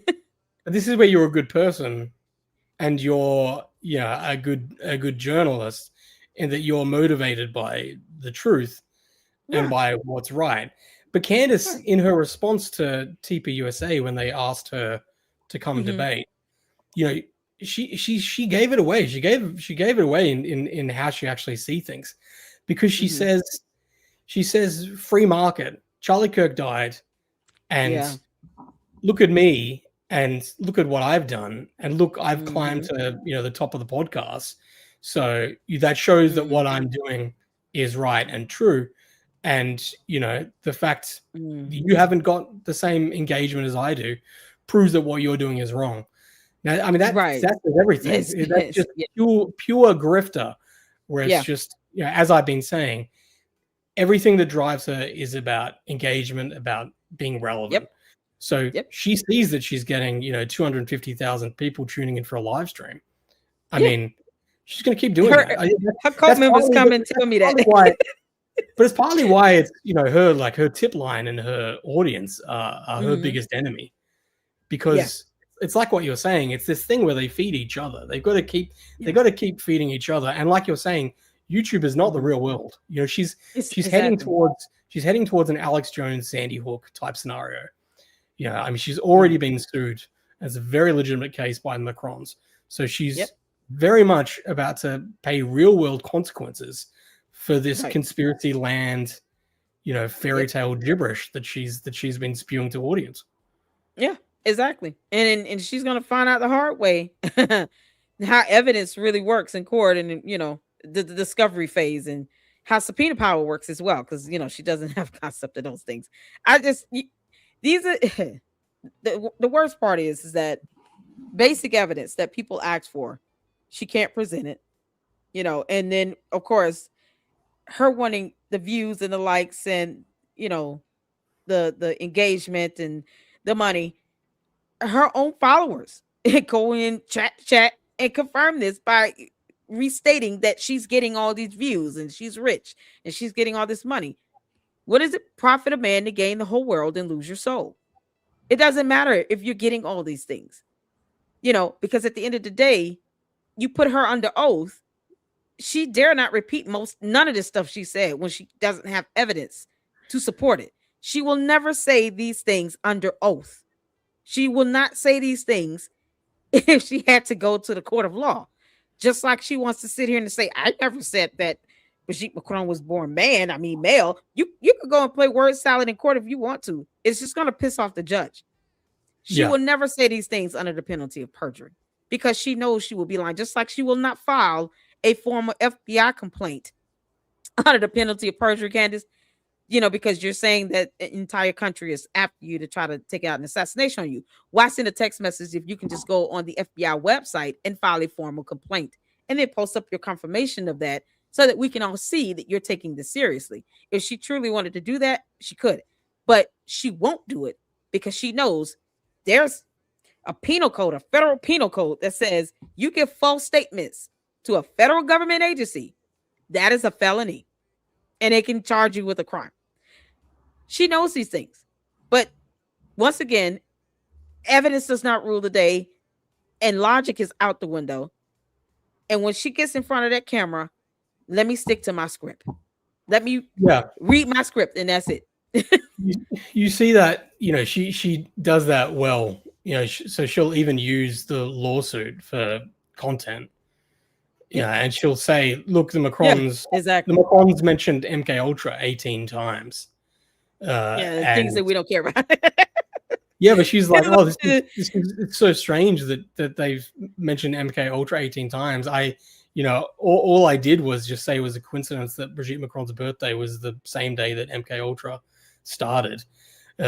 It's amazing. She'll tell that to her audience, and this is the same audience that watched her in that first season of Brigitte Macron over and over again. That Emmanuel Macron was part of the MK Ultra experiment. Which is why they've included it in their lawsuit, because she absolutely insinuated. And then 6 months later, she'll say to that same audience, "It's so strange that they've mentioned MK Ultra. I don't know why they've said that." And the audience will be like, "Okay, yeah, you're right, Candace. You're right. Yeah, it's 22 times. We can't believe it. We counted." And then they'll go and come into my chat and say, "Lady Luck, prove what you're saying." I don't owe Candace Owens any evidence. That's for her to prove. She's the one bringing forth the allegation, because once again, she doesn't understand how this stuff works. But no, they watch the shows. They watched it. I'm not watching the Brigitte Macron series because I don't need to. The judge will not be watching the Becoming Brigitte series. Judge Rennie will not be interested in watching that. The jury more than likely will be selected based on the fact that they did not see it, because they want an impartial jury as well. So that stuff will not matter where it matters. Like, where, to me, where it would have the most value is in the court of law. None of that stuff she says, her Becoming Brigitte series, none of that stuff will mean anything when she goes to court. It will be used against her, but it won't be used as evidence to prove her case. And she's going to go in there, and I'm just, all too happy to report on everything that's said and done in that court of law, because Candace, I'm going to be listening in on those hearings. But she's going to go in there and find out the hard way. And, if her audience is still stuck with that, then well, but I'm going to keep laughing at them. She's already planting the seeds for her potentially losing the case, and I think that's where it's is she? So she's accepted she's losing. Well, that's where it's like with this conspiracy theory stuff, like everything only works to confirm the conspiracy. So it's if she loses the case, then that's only proof that she's telling the truth and she's over the target, and the whole system is against her. Like, that's how it works. It was the same thing with Andrew Tate. Andrew Tate, he's still criminally charged in the UK and Romania, and always his fans would say innocent until proven guilty. When you're talking about his case, and now this is the guy who Andrew Tate's whole thing is like, I'm being attacked by the Matrix. So his whole thing is because he told men to go to the gym, and said horrible things about women, I believe. That because of that, multiple governments around the world then launch investigations against him for human trafficking and horrible things. So they believe that the Matrix is that powerful enough to be able to weaponize the legal system. So that's where they say innocent until proven guilty, and it's like, even if he's found guilty, you guys aren't even going to believe it. It's same thing with you can put all the evidence in front of Candace and lay it out plain. It's like she's taking a page from Andrew Tate, I guess. It's like they're feeding off each other on how to be the biggest narcissist ever. It won't matter, because the Macrons have done that. They have sent photos. They have sent a birth announcement. They've sent exhibits for her to use as evidence, because here in this reality on Earth, the court does not care, Candace, if you don't like the exhibits. If it's accepted and entered as evidence into the case, that is how that's going to go. The end. Whether she likes it or not is irrelevant. But it doesn't matter what you give them. They won't accept it. It's just like with the letter. The Israeli prime minister, or he's lying by, omission if he doesn't post the whole thing. He posts the whole thing. Well, I don't believe it came from, Charlie's email address. Can we verify that email address? Are you in the year? Can you verify the email address for me and see if that actually came from his email? It's like, girl, what are you talking about? Yeah. You can't, whether he emailed it, he faxed it, sent it by a bird and a stork, it doesn't matter. He wrote the letter. Yeah. And you can't prove that he didn't, if you want to do that. But you said post a letter. That's all an entire prime minister of Israel heeded to her nonsense and said, you know what? I'll post it up, because if he didn't do it, then he's got something to hide. But he posted it up. Now it's not real. And Charlie Kirk didn't write it. It doesn't matter what you give her. That's the narcissism in that. Doesn't matter what you give her. Yeah, it's what I want to put forward. Yeah, it's my story. It's my narrative. I don't care what you put in front of me. I don't care about facts and evidence until, I just got hit with the lawsuit. How dare they? How dare you? How dare you think that freedom of speech, freedom of the press works only one way? How dare you think that somehow defamation is protected by the First Amendment, to which is not, Candace. Defamation is not protected by the First Amendment. That's not free speech. So when you get caught up and you get sued for it, don't go crying about it all over the internet, Candace. Take it like a champion. I think that's, she's not going anywhere. I think that's where people are thinking, she'll lose the Macron lawsuit or something. She's not going. I think she'll probably implode. She's it was like the Daily Wire thing. I think it'll, it's like what happened with the social autopsy. Same thing. She'll implode and then she'll move on to the next grift. You're already kind of seeing that she's moving back towards the left. And she's saying that she doesn't care about midterms and God. I mean, that's the thing with Candace Owens. She literally believes in nothing. So there is no consistency whatsoever. Anything, literally you can't point to anything she believed in 10 years ago that she still believes in today. And she's entirely reactive to what's happening in culture. So that's why you can't predict where she's going to be, because she just, she just reacts. It's like, Trump's elected president. That's cool now. All right, I'm a conservative. Hey, people are turning against Israel because of the war in Gaza. Hey, I'm really pro-Palestine, she could absolutely become like a lefty in 5 years. Overnight. It won't even take 5 years. She's such an extremist. She can go just now. She's saying, I'm neutral. And then by tomorrow it'll be, you know what? I've gone back to the Democrat. It's like, she always bites the hand that feeds her. Yes. So she does that with the NAACP. The NAACP represented her in this case in high school about her for the harassment. Being like racially harassed. And so she won, like 30 grand. And then she turns around and just completely just says like NAACP's, an enemy. Just spit in their faces, and then starts this. And in the social autopsy, I wanted to ask you about a follow-up with the with her, what is her name? Treehouse. Tree of Logic. You said no, I'm sorry. Tree of Logic. Tree of Logic. I'm sorry. Tree of Logic. What has she done? Because of course Candace doxed her. What was her follow-up steps? What has she done to try to, gain that protection back again? Is she going to file a lawsuit against Candace? I mean, what's the result of what's going to happen with that? Yeah, so she had the social autopsy was sitting there and it still had a bunch of doxers on it. So Tree of Logic found out about that after Candace became a conservative. And so she found that her doxers on there. So she tried to get Candace to take it down and Candace blocked it. She didn't want to hear anything. So she was a cop. So she had two people that she put in prison that had vowed to get revenge and even Yeah. kill her. So that Yeah. the stakes were high to get that information taken down, and Candace just didn't care less. I mean, this is a site that doxed minors as well, so like Yeah. And she bragged about that. yeah, what are you appealing to? There is no humanity there Yeah. to appeal to. Exactly. But Candace came out hard against Tree of Logic and claimed that she was a drug addict and was out of her mind. And also, tell me if this sounds familiar.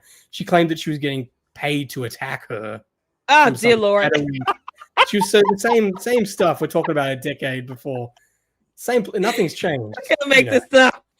Candace, you have no originality, girl. You just copy and paste. You might have covered it in the Dave Rubin that crazy debate with Blair White. Yeah, makes these claims, and Blair White's like, "What's your evidence?" And Candace Owens is it like you can't prove me wrong, so I can't prove you wrong. You right. Yeah, you can't prove that. I did not say that. And Blair and Dave Rubin are like, "No, you're making the claim. Like you need to provide the evidence. Nothing's changed. Right. Nothing's changed at all."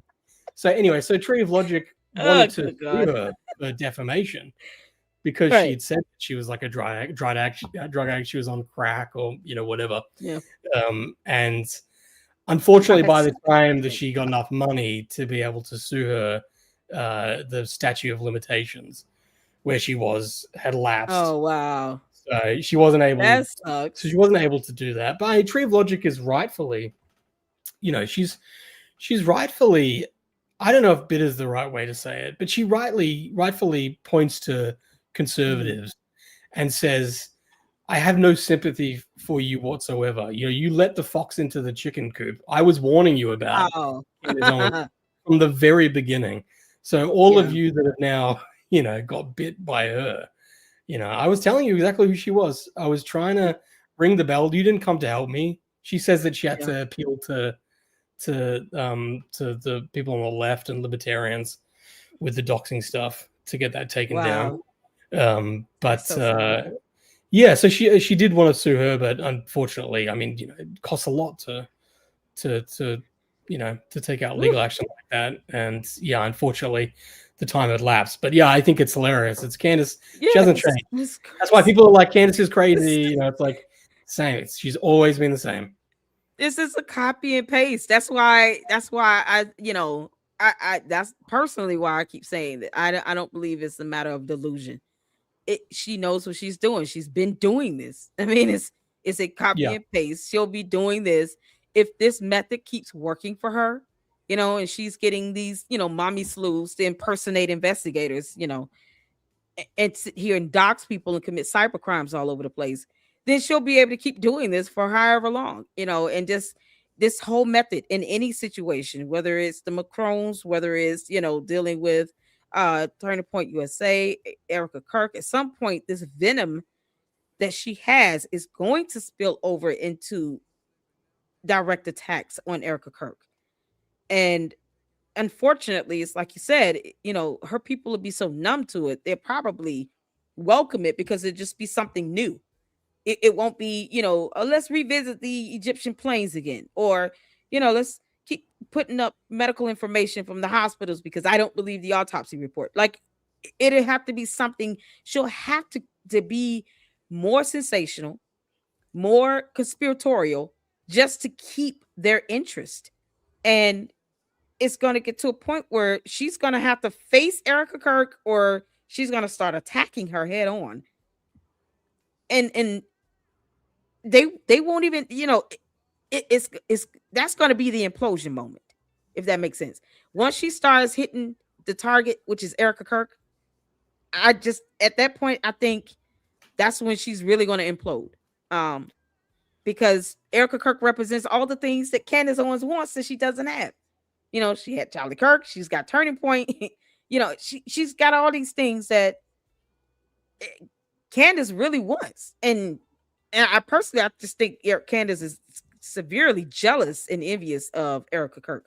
That's just, based on my research and my thought and hearing her speak and how she keeps, you don't forget that Erica Kirk is the CEO when you keep attacking Turning Point. And then for you to say, well, she has to draw the line between being a CEO and a widow. Why? How about you produce evidence to back up these things that you're saying? And she wouldn't have to, you feel like she needs to draw the line. No, you need to provide evidence. Otherwise, when you speak ill and you're attacking Turning Point, you're automatically including her because she's the CEO. You can't expect her to separate herself from that. That's a part of her life now. Whereas she may not have had to play that role before, now she does. And that's the reality of the situation. So either you're going to have to provide evidence, or you understand when you talk in attack Turning Point and you're saying donors should not, should be requesting refunds. You understand that directly affects her, because moving forward, if they stop donating, she's the CEO. She's got to make decisions now about what happens financially with the company. Why would you do it if you know that? I'm not trying to attack her, but you are. That affects her directly as well. These financial decisions she's got to make now. Being the board of the president, the president of the board for the endowment, she's got to make those decisions about investments and where the money is going. How much of the ROI to put back into the parent company. She's got to make all those decisions that Charlie Kirk was making. So you saying donors should not be giving money, or they should be requesting refunds? Of course, that's a decision she's going to have to start making and think about financially where the company goes. Why put it out there if you're not attacking her? That's the implosion that's happening here. And I think that's where she's going to end up, because otherwise people are going to get bored with it. Because if they're there for the entertainment, if they're there for the sensationalism, where do you go from here? I really hope just, we as a culture in the West, we move away from the conspiracy sensational type stuff. I hope so too. I really hope we do. I really hope that that there's much more of, everything we've spoken about, the idea of being evidence-based and rigorous in your thinking, and logical, and reporting on things that are true. I hope that these are values that we regain, because I think as long as we don't, there's going to be Candace Owens, and she's going to be popular, because it's like what I think what you were saying is that Candace Owens is an extremist in that I think when you look at her left-wing blog, Degree 180, I don't think there was any traction there. That was not original. That was not noteworthy.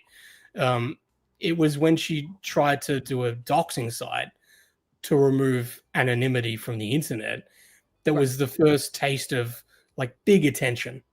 And that big attention was negative, because it was a terrible idea. It was not a good idea. It was a very, very bad idea. Exactly. You should not be doxing. You should not be doxing minors. People have the right to be anonymous and to say things online without having where they work, and their photos and their real names and things that are publicly available in a database. That's a terrible idea. There's a reason why that's never been done. And I think that's why, even Candace Owens, like I've said, when she was on Daily Wire, that was her best try at being a legitimate commentator. And I think she was reasonably successful, but I don't think she was satisfied by that level of success.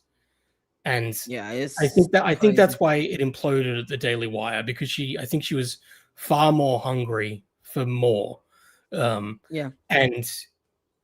I do get that. To me, she always seemed bigger than Daily Wire.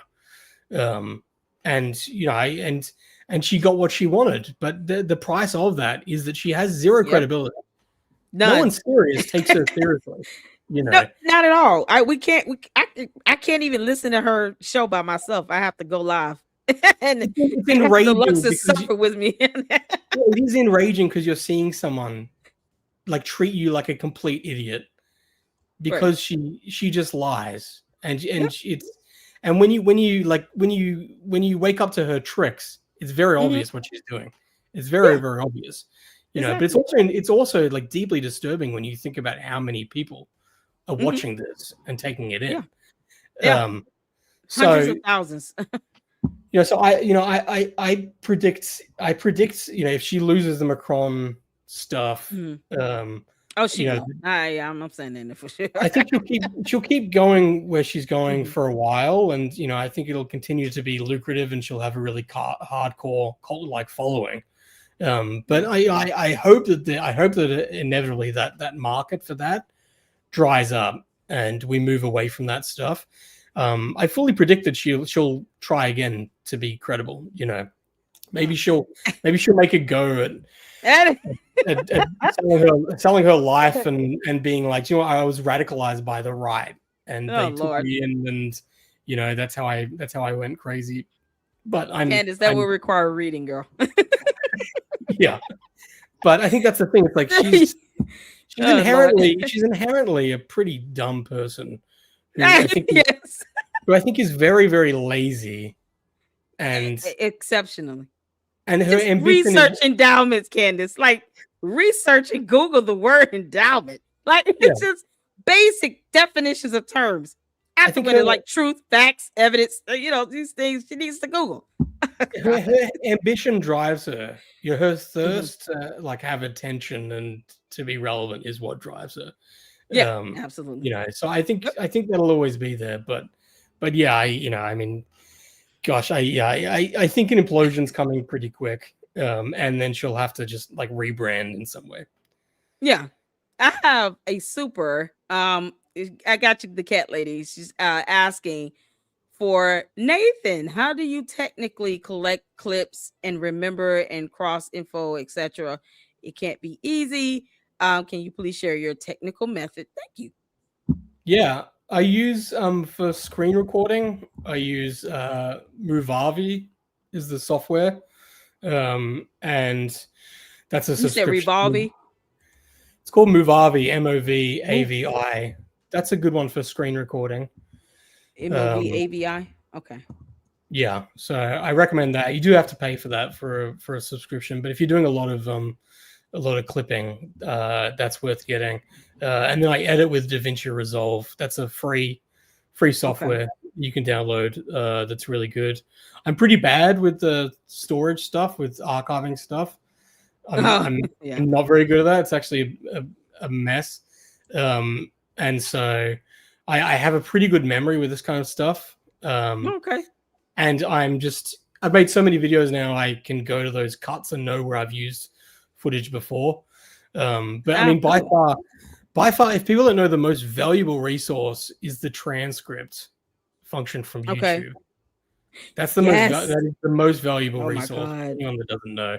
So you can just keyword in, and that'll save you a lot of time. So if you're trying to find like, when did Candace, talk about Frankists? No, you can just Google, type it in. Yeah, you can type that in. You can find that. So that saves a lot of time. Okay. But yeah, I don't know. I'm always happy. I always like answering the technical questions because I encourage everyone to make more people who are making videos and doing this stuff. The better. Oh yeah, and I think there was a follow up. She asked, how do you remember and cross? Just your mind. Wow. Are you asking if you said you just kind of do it by memory? Yeah, I've got a pretty. I want to make sure. I want to ask memory. Okay, good. Yeah, I got a pretty good memory with this kind of stuff. Okay.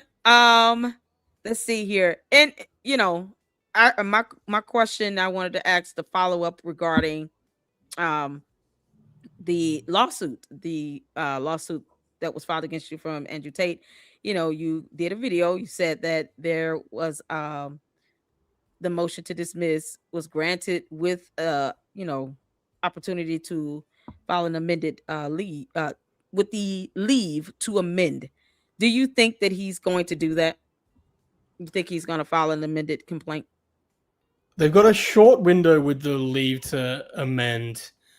Yeah, they're like 22 days or something like that. Yeah, it's under a month. I'm not sure if they will, because I don't know if they'll be able to satisfy what the issue was for why it was dismissed.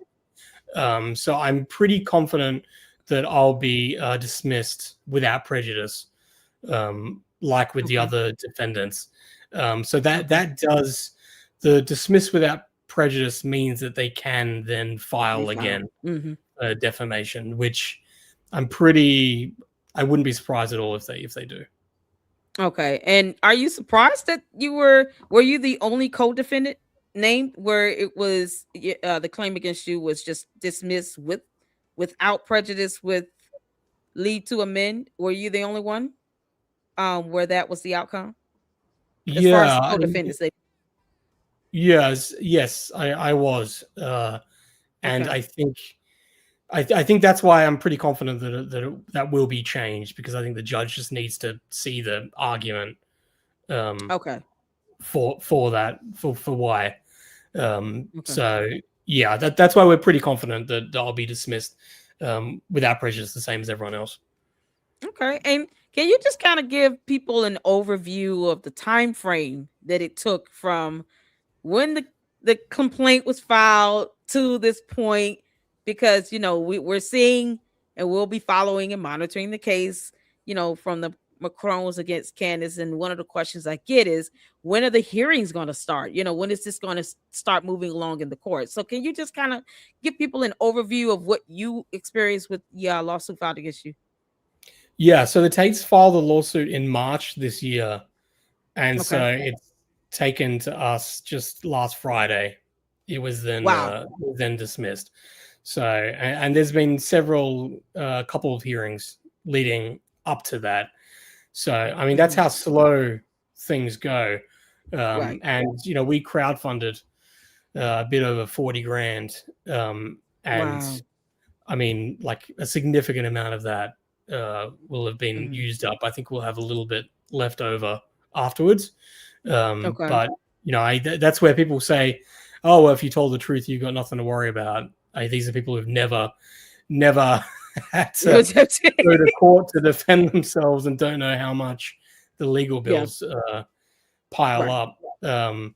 So yeah, I mean the lawsuit was fairly complicated as well, because the premise of the Mhm. lawsuit was that I defamed them and they gave their examples, but it was also that I was part of a conspiracy to defame them with other people, and so it was me and Almost like other. a Rico, sort of similar to a Rico. It was me and other citizen journalists. They claimed had worked together with a lawyer for some of them, their UK alleged victims, in a civil Oh dear cause. Lord. Wow. So that civil cause is these alleged victims are suing Andrew Tate. So they're going to trial Uh-huh. next year.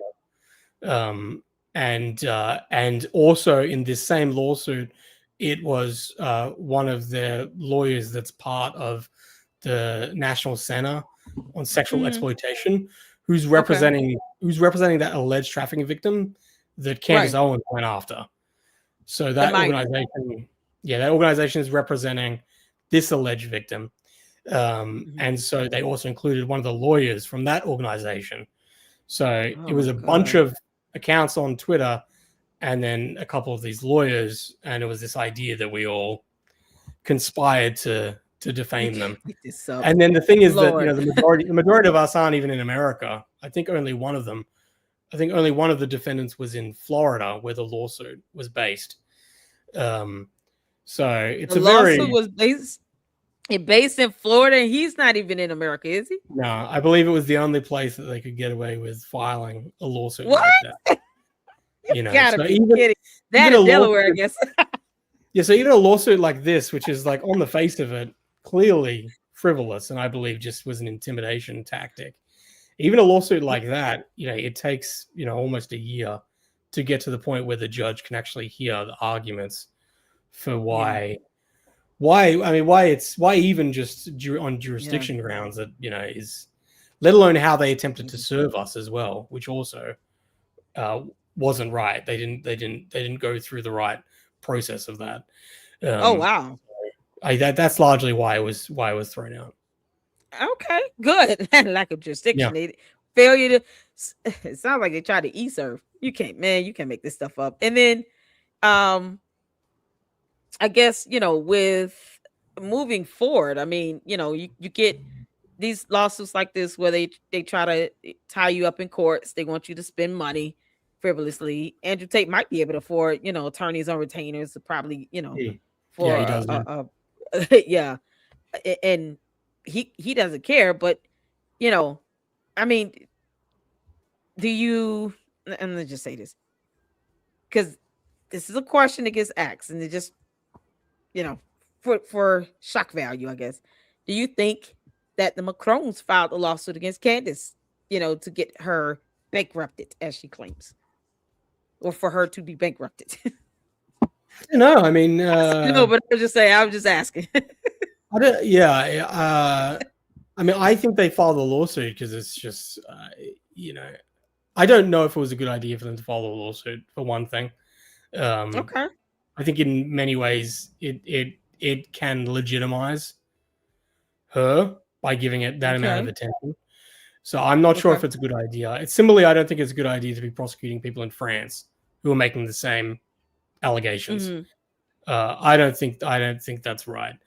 Okay. But I think what she's done is horrible. I'm not even a fan of the Macrons necessarily, And but her campaign of harassment and I mean, I bullying. don't even have to know them, and I'm just like, this Yeah, is well, I mean, what ridiculous. a horrible thing to do to a woman. That Right. Candace clearly is gleeful and enjoys. But it's one of those things where it's like it's so horrible what she's done to them, Yeah. and how she's just flat out launched this campaign of lies and harassment that I mean, she should go bankrupt. Yeah. I have nothing against the Macrons than trying to take her for I know, everything. right? Good, yeah. Yeah. I mean, I say, because being an independent journalist, the last thing you want to be is sued all day because you gave, Mm. your thoughts, you did reporting on something. But like I said, it comes down to a point where, you know, it goes back to what the law states and what the law covers. The First Amendment does not cover defamation. That is not protected free speech. And if she wants to uphold the United States Constitution and US laws, that is what the law states. So if Yeah, you go out and make provable false statements against someone, you know, um, and you have a reckless disregard of the truth, even if you're, proclaiming to be a member of the press, at some point there's just the price to pay for that. And yeah, it's not worth it to me. It's not worth giving out statements that I can't even Google, to get information or evidence to support. It's just not worth it.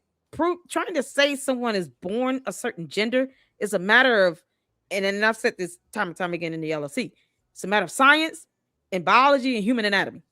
You know, that can be scientifically proven. Why go out knowing you don't have the evidence to prove that and make that type of claim?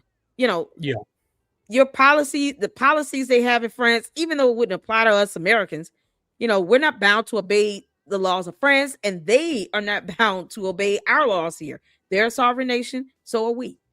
So our constitution does not allow for us to uphold the laws of another country. mm, And yeah, they have the same. But why risk it? It's like, why do that if you don't have the scientific evidence to prove that she was born a man, or even medical records to prove she had a sex change? Why even go there? That's what it comes down to. I don't, And I don't think that she thought that she was going to be sued by them. I don't think she she did. thought I she think was she's talking genuine. about it, I guess. I think she was genuinely shocked that they did it. Yeah, she was pretty And mad. that's why it's like they have every right to do it, and I hope they win.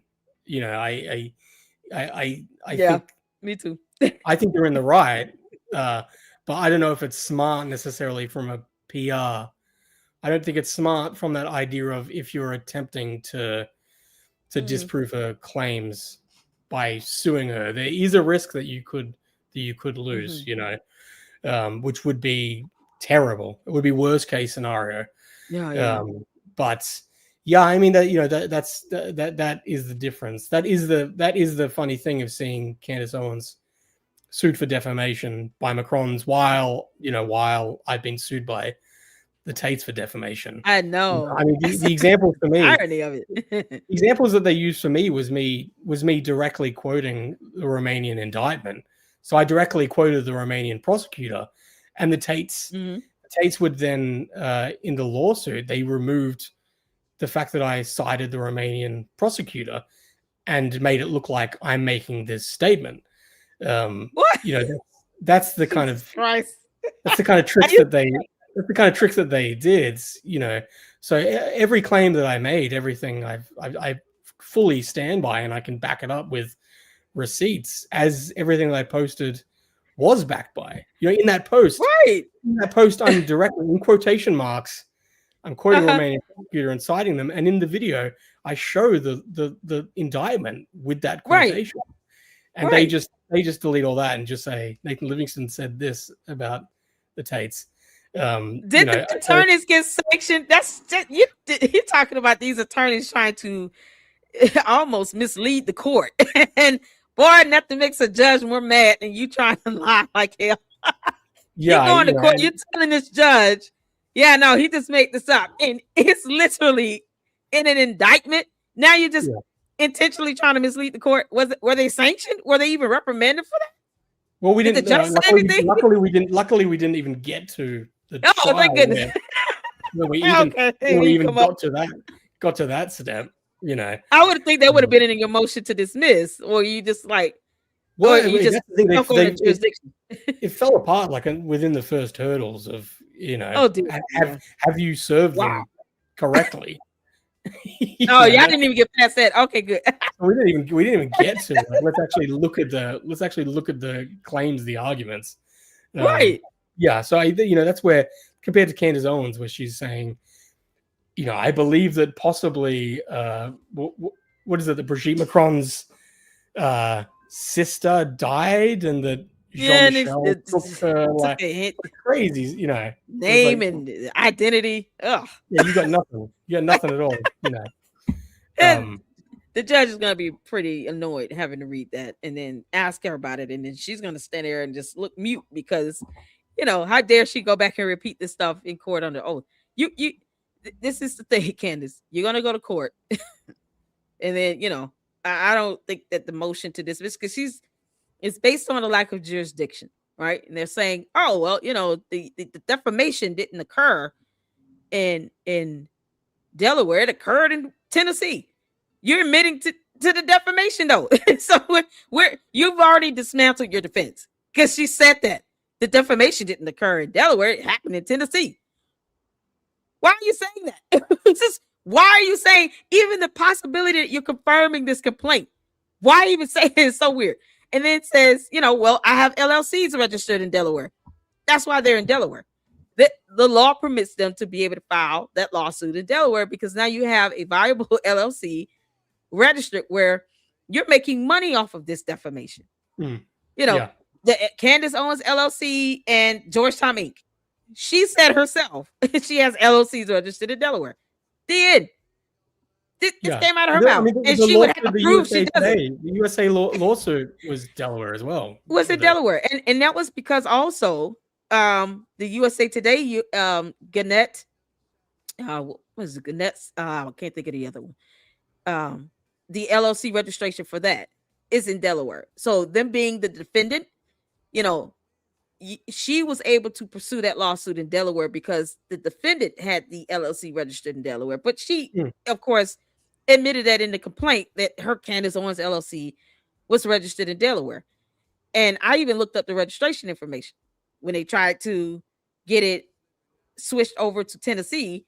There was some sort of an abandonment that was documented on it. And I'm like, okay, well, the moment that you're talking about the suit being filed based on the statements made and the LLC was registered at the time, this defamation occurred, and it hasn't ended, because she still doubles down on this stuff. Yeah. But you still admit it. You have an LLC registered in Delaware.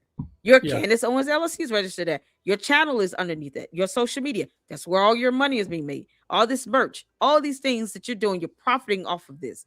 It's all being done under this LLC registered in Delaware. That's it. they're following the money, something she hasn't learned how to do. So this is what they're going to do.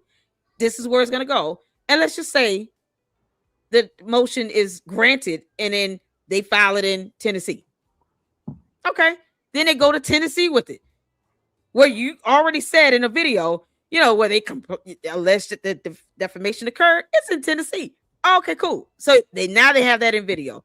And they can take it to Tennessee and say, look, she said that any complaint or allegation of defamation that occurred here in Tennessee. Here you go. Now we're in Tennessee. What's going to be her excuse then? She's not going to be able to escape it at this point. And it comes down to, Candace, it's not protected free speech. Defamation is not. And you had a reckless disregard of the truth. And they're going to meet their component, their requisite for malice intent. It won't even be difficult because she's doubled down 1,000 times. They sent her exhibits. They sent her photos. Just because she doesn't want to accept it means nothing to the court. They're going to accept it. And that's going to be the end of that. Yeah. So this is going to be fun. I look forward to the hearings. So, anything else you want to say? I want to be able to show a couple of the videos you posted up today. But anything, information, anything else, any juicy tea you want to spill upon the Lady Luck Club and share with us? Go ahead, go for it. I'm gonna pull up these two videos. I'm not sure. Do I have any like juicy? I don't know. There's some juicy tea. Think about it. What are you working on with some new videos? Are you gonna come out with a new drop a new video regarding? I'm trying. I was watching every episode of Candace, but even it's so exhausting. It's so, and if you miss like one or two, then you're completely like these days. You're like, what's going on now? We're back on Ukraine. Asia's in it now. It's really tough.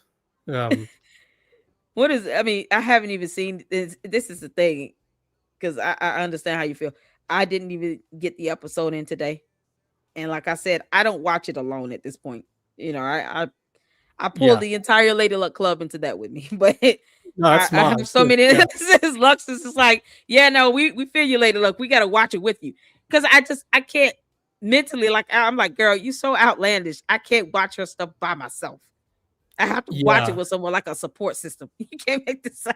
Yeah. I feel like I was maybe the only one that was clipping a lot of her stuff regularly before Charlie Kirk died.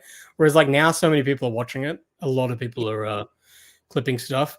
So I'll usually just watch it and then I'll find something that's just like immediately like, oh, that's like today. What was it? Today I was working. Oh, she got like a tip from someone. And her whole setup is that she was praying in church, and then she really like leads into this being this like miraculous tip that appeared, and she keeps talking about God throughout. And immediately I remember her talking about Andrew Colvin with the bullet with the spine, right? And her saying, "Oh, this is like TPUSA really." Playing into the Christian audience, and playing them for fools by talking about, it's the same thing. She always does that thing. Full circle. Everything she accuses other people of, she does. Yeah, I mean, because Candace, somehow you still haven't looked up the definition of the word hypocritical. So it's all projection. I mean it's amazing. Lie, truth, evidence, facts, real. Candace, you got a lot of words to define. So we're going to go ahead and check out two of Milk Bar's videos that I haven't seen yet. Now, I think I've seen all of the videos you've done within the last month and a half. And I'm feel like I'm all caught up, as far as the coverage you've been given with Candace. And so these are the two that I haven't seen that I want to check out. So you guys put a 1 in the chat where you can see it here. Let's get to it. Oh, thumbs up as well. Special. No, I'm not talking about William and Kate or Harry and Meghan. I'm talking about me. I am getting married this weekend. So we decided that we were going to make this a wedding special and introduce you guys to my fiance, future husband, George Farmer. So just to give everybody context, we got engaged after 2.5 weeks, maybe? I think it was about that time. Yeah, Right. that's right. Yeah. Right, which is pretty crazy. Yeah, whirlwind romance, I believe. Is the I know. expression. Nothing romantic was said, you know, between that day and the day that we got engaged. Nothing romantic was said at all. You know, there was no overtures. We didn't go for dinner. Like nothing. Send her flowers. Nothing. Yeah, nothing exactly. And so I was very clear about that, because What?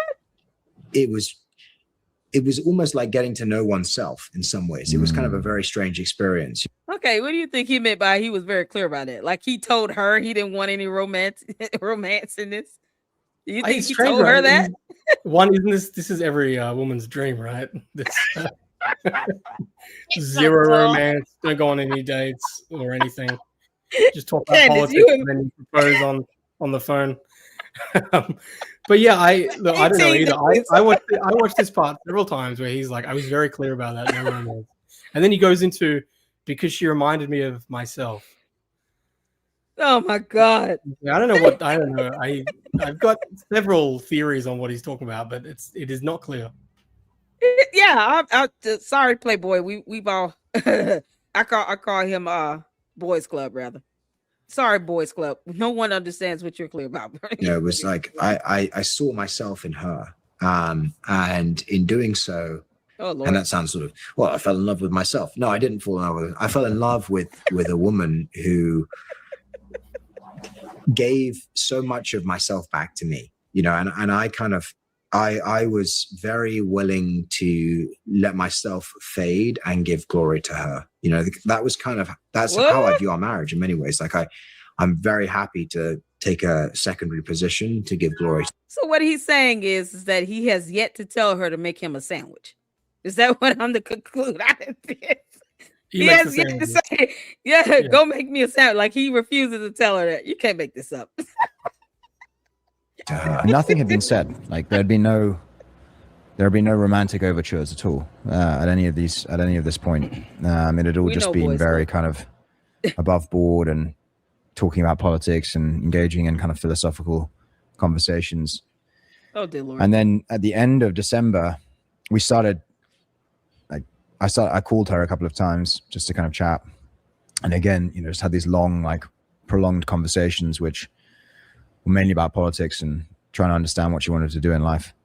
And at the end of December, I was actually flying to South Africa at the time for New Year's, and I called her and I just said, "Listen, I know this is completely crazy and we've just met, but how do you feel about getting married to me? Just real quick." This guy's the voice of all of us. Yeah. Yeah. The fact that This is a normal guy who's asking. MilkBar, you're a married man, right?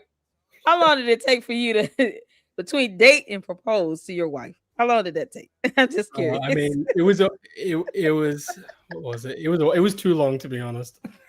You can't make. They got it done in 18 days, and he did it over Zoom call. Yeah, 3 years. Yeah.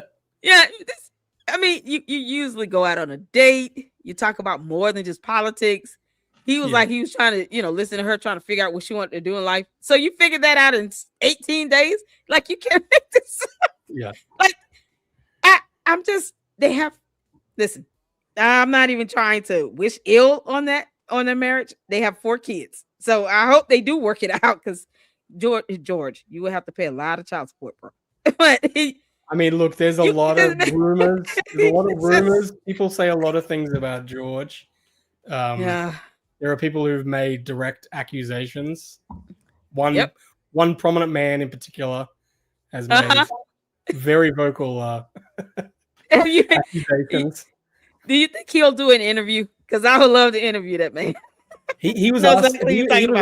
He was asking. He's like, I don't know how much I can talk about this guy. Just like sexually, like I've said it all. I'm not going to give an entire interview on just George Farmer. I understand. So you just, you know, the fact that the host right here just cracked this laugh and put this finger up is everything, you all. I just want you all to see this freeze frame. This is everything. All right, let's continue. I missed the bit where there was any sort of. There was literally nothing romantic had been said up to this point. Okay. I mean, literally nothing. So I missed nothing. We hadn't gone on a date. We had not talked about marriage or the future or anything like that. All right. And I So just boring. and she said yes. No. Yeah, Come on. she did. That didn't happen. Yeah, she. You're making it up. I love our story. I think it's an incredible story. I mean, like, how many people can say that? I know not many people can say that. and most people are overthinking it. I know girls that are in these sort of tragedy of relationships, 10 years, 10 plus years, Yeah, break yeah. up, Lord. break up galore 17,000 times. Then they finally, get the ring, and that's supposed to be a celebration. Great. If it's what you want.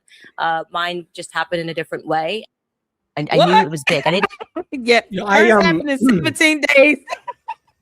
Yeah, I question about like whether to put that one out or not. Just I'm because glad you did. because I don't get too much into like the private life stuff, but so many people Yeah. ask about like where's her husband?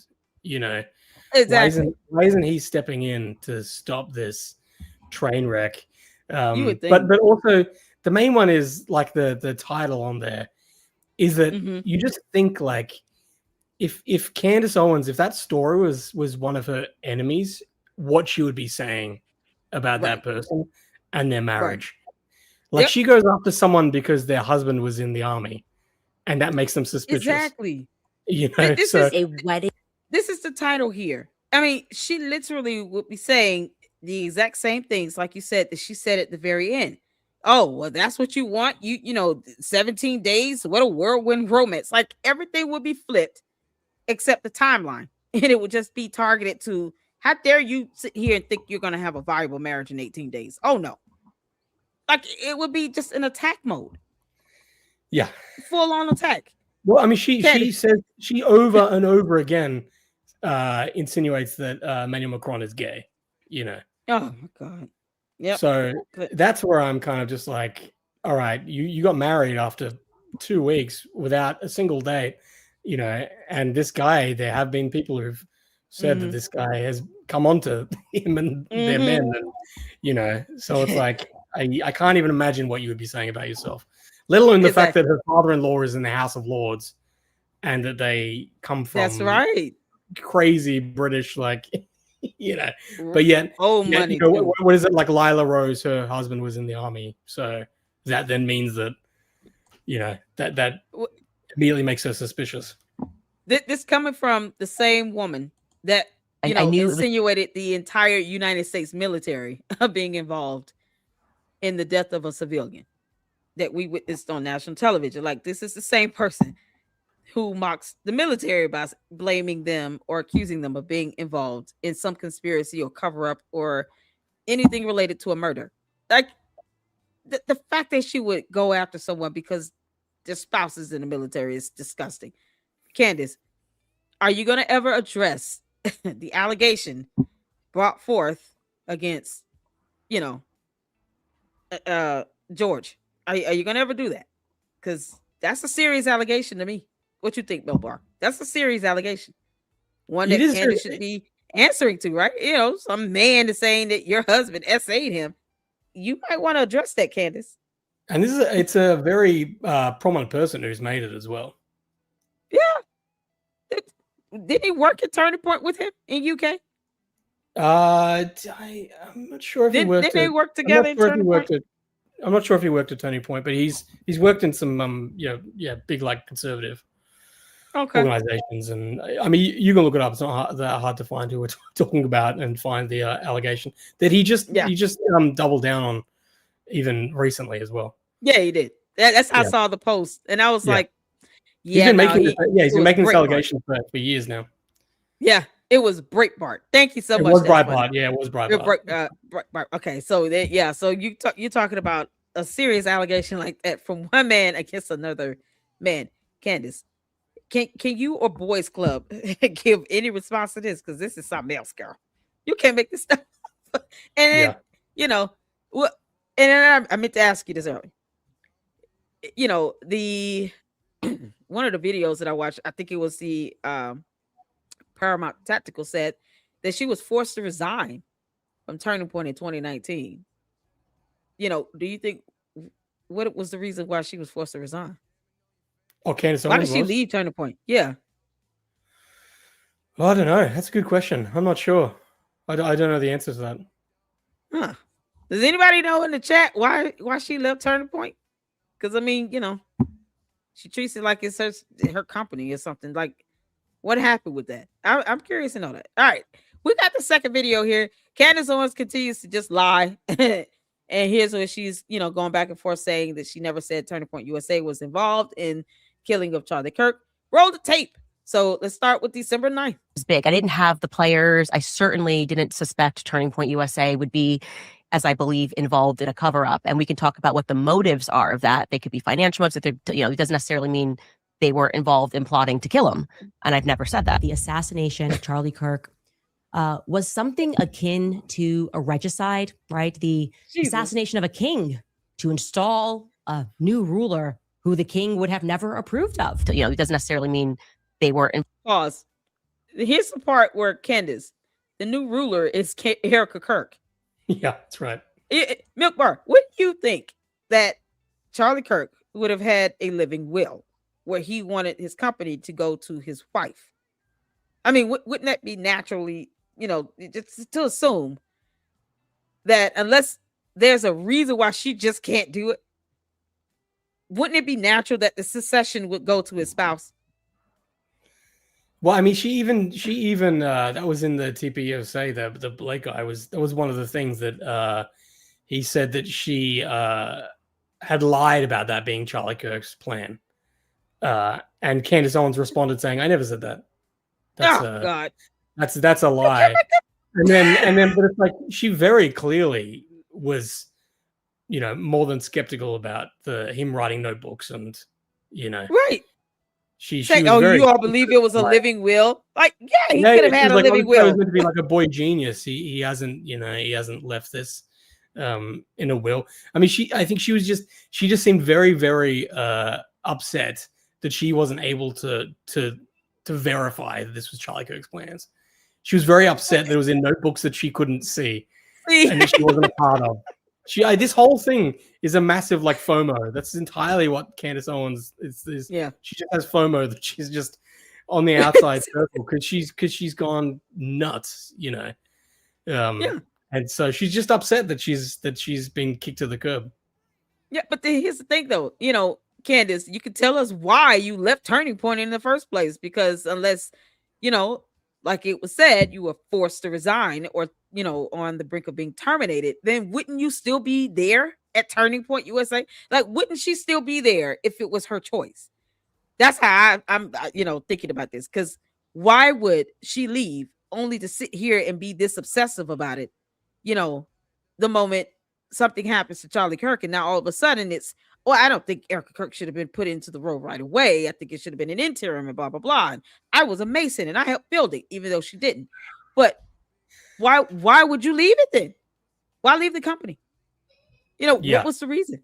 So that's something she doesn't, once again, anything that could merely come back on her and be remotely embarrassing, or taint her, she doesn't talk about it. But yeah. Well, likewise, why can't you seemingly show any text from Charlie Kirk, after 2018? Thank you. That are within 7 years old. Right. Or any level of communication or any interaction since the last day she went on that tour, which was 2024. So if they had any interaction after that, okay, wouldn't that be a good 12 months leading up to the day he was shot? So any interaction, a call, a text, a photo, you and his kids having play dates, anything to show that you two had some sort of functional relationship or friendship between the last date of her tour up until September 10th. She's shown nothing. And she wants people to believe that she's out here, fighting the good fight, while she's also sitting here saying things like this, knowing that it affects Erica Kirk. Because why make this dig at the king and the dethroning and all of that, knowing that the person sitting in the role is his wife? That's what bothers me. I mean, It's his even wife. even in I didn't include it in this short one, but she even goes on about how, it's the same as JFK. The only thing Yeah, that's that- missing is like a grassy knoll, and she goes on to say that Lyndon Johnson was a part of it. Yep.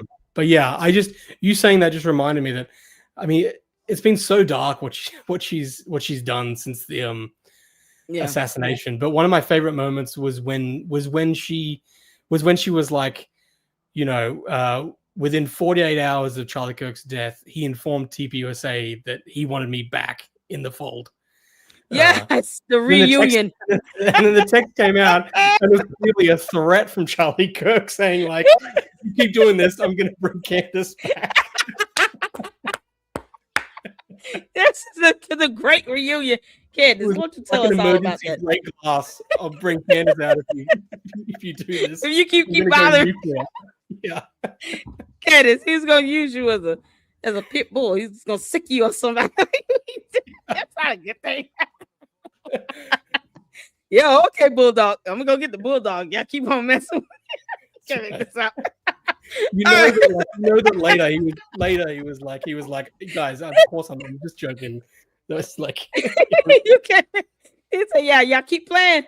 I know who to go get. It's like, oh great, everyone to be mad. Just like now. It's like but then if that were to happen, she would have to say why she left in 2019. It's like, okay, why did she leave in the first place? First question most people would ask, why did she leave in the first place? Because if she would have stayed there, then who knows? Why did she leave is the question. If you have this great reunion to come back, Candace, why did you leave?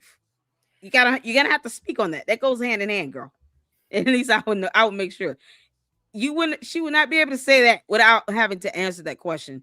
Why did you leave in the first place? Technically, you should still be there then, right? Got it. That's so simple to me. But all right, let's finish this up and then have a good giggle. Nation of Charlie Kirk was something akin to a regicide, right? The assassination of a king to install a new ruler who the king would have never approved of. It doesn't necessarily mean they weren't involved in plotting to kill him. And I've never said that. The apparent plan was to assassinate Charlie Kirk, who had at long last faltered on the pro-Israel cause. Okay, his words, not mine. And then to stage a hostile takeover. And I've never said that. When did he say that? Go back. When did he say that he faltered? When did he say he faltered? In the group chat, remember? In that one cherry-picked group chat where where the text messages aren't even real. Where it was a knee-jerk impulse in anger because the donor was pulling money. That was his final all-encompassing.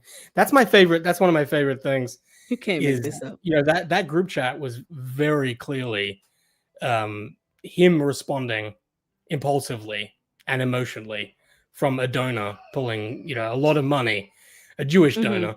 So he was saying, I'm going to pull my support of Israel, and bring Candace back.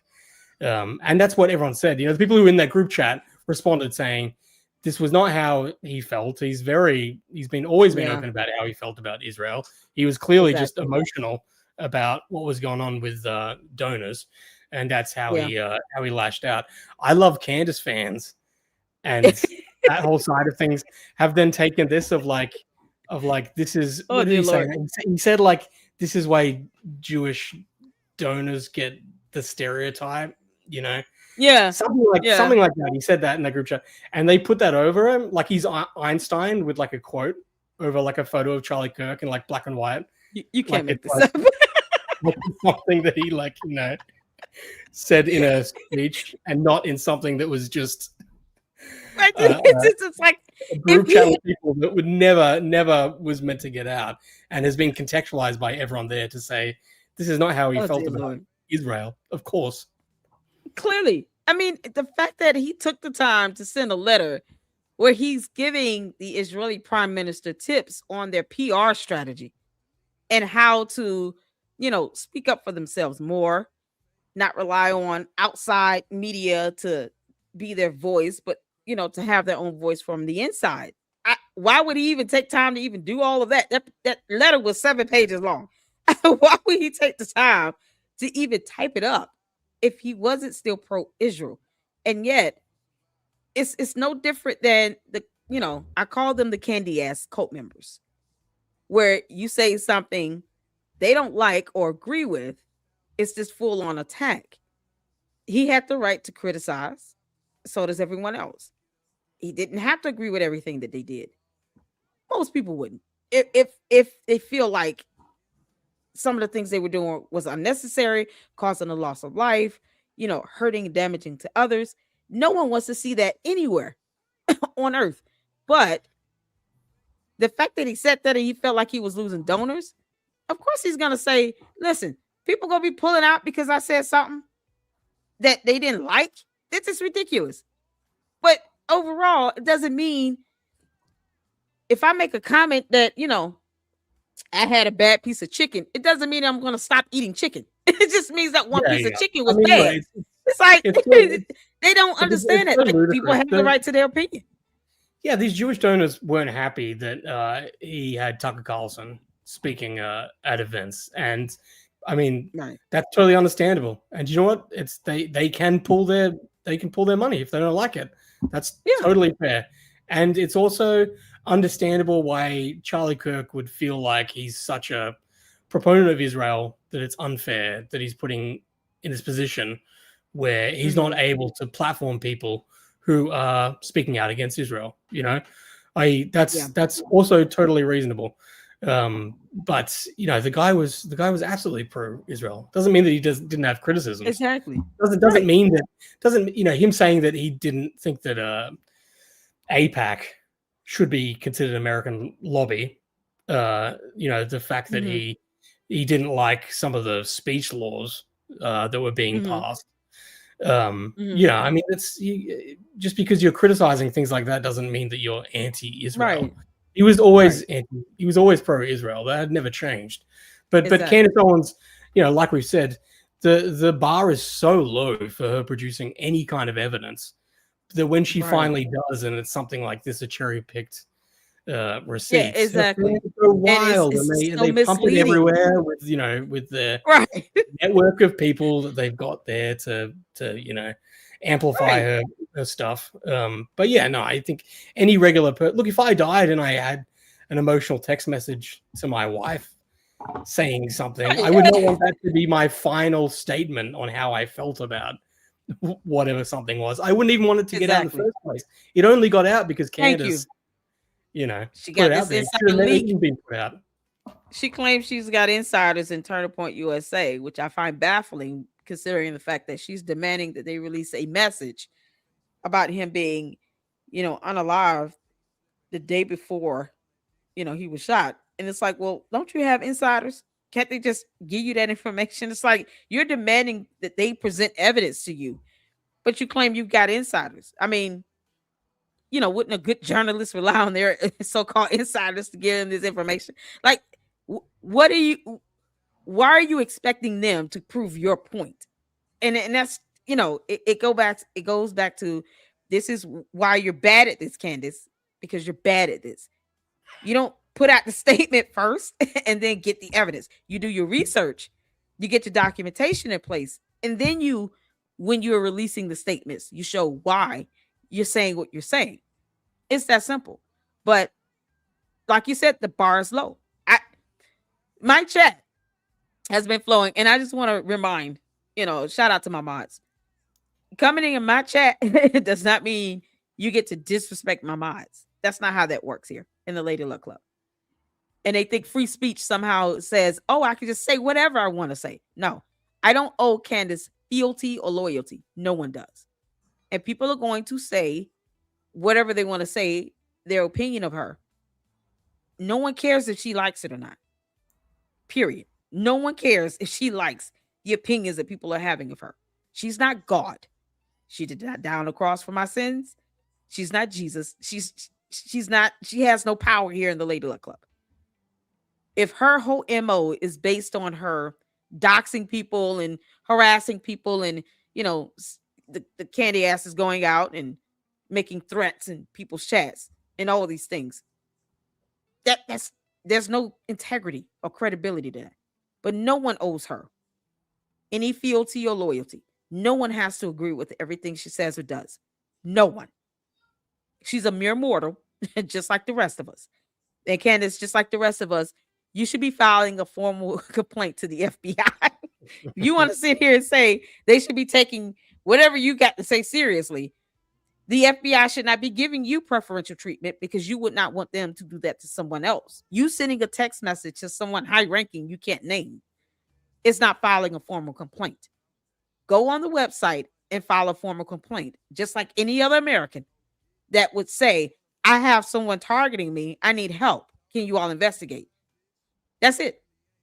So I have to get the, candy asses in check sometimes. But that's how they do. They come in, they never leave. They come back and then they say, oh, we can say what we want. No, we get to disagree with Candace. That's it. I sleep peacefully at night. Bottom line. I have almost 30,000 supporters. I sleep peacefully at night. And I'm going to disagree with her if I don't agree with what she's saying or doing. If she doesn't produce evidence, I get to say it's a lie until she does it. I don't have to believe that she has the France out here trying to assassinate her. She won't even tell us who the French government employee is that called her. She won't give us any evidence on that. Post one transaction of this paper trail. She won't do any of that. No one is obligated to believe or trust anything that comes out of Candace Amber Owens Farmer's mouth. No one. No one owes her that. So we good journalists are going to continue our research and continue to debunk her and to put out facts against her every single time she lies, especially when she's saying things that are not true, that are hurtful and damaging, and she's being hypocritical from one statement to another. We're going to keep doing it and holding her accountable. The end. So I believe with evidence. How you going to be named Nazi? That's how they do. You can't make this stuff up. you can come in here named Nazi. I believe with evidence and documentation. I don't go on feelings because Candace, facts don't care about your feelings. Neither does the law. You're going to find that out, girl. Judge Rennie will have no problem teach you that. Shout out to you, MilkBar. Anything else you want to add? Any tea you want to drop? When is your next video going to hit? All these good things. Give us the full. Yeah, I'll put something out today soon.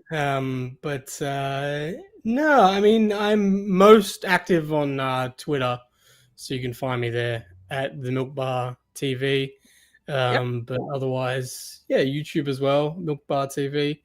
And no, I'm just really appreciative of you showing the videos and helping get them out there. And it's good just finding other people who are calling out Candace Owens, and it's nice not being the only one who can I know.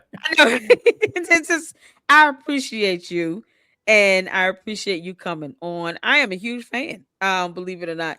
If your name is Notesy, it's not being made fun of, but don't come in here and expect me to believe and trust everything Candace Owens says. I don't owe her that. Child, please. But I appreciate you coming in and hanging out with us today. Sometimes you just got to candy asses to check, but I appreciate you hanging out and coming on. You're welcome anytime in the Lady Luck Club. Anytime to hang out with us. We should do a live reaction. I'd be down for that. So yes. When you want to do it. Let me know. I'm here. Listen, that's the only way I can do it. I have to watch with the Lucksters, or we could do a live reaction because I can't watch her stuff on my own. It is, Candace, you're infuriating, girl. So I'm down for that. And we will definitely, when we get that scheduled, trust me, we will have that posted up, and you guys can join in on the fun, because I have a good time reacting to her videos with the Lucksters. Most of the stuff we laugh at. And then, every so often I have to debunk and look up a definition of a term, but we try to have a good time, because if not, it's going to piss you off. I mean, it'll make you mad if you don't laugh. At this point, she's so evil. She's so evil. I know. and always like as dumb as ever. You have to laugh, really. I mean, that's I think that's my Yep. that's my thing. Her fans should be ashamed to say that they're fans of Candace Owens. You know, No, they should be even more ashamed. Say that they're gonna come in and somebody's got to pay the price. Yeah, that happened to me yesterday. I can't believe it. I had to call this guy. I was like, yeah, that's horrible. what's I mean, gonna that happen to me? sucks. I want you to speak plain and tell me exactly what's gonna happen to me.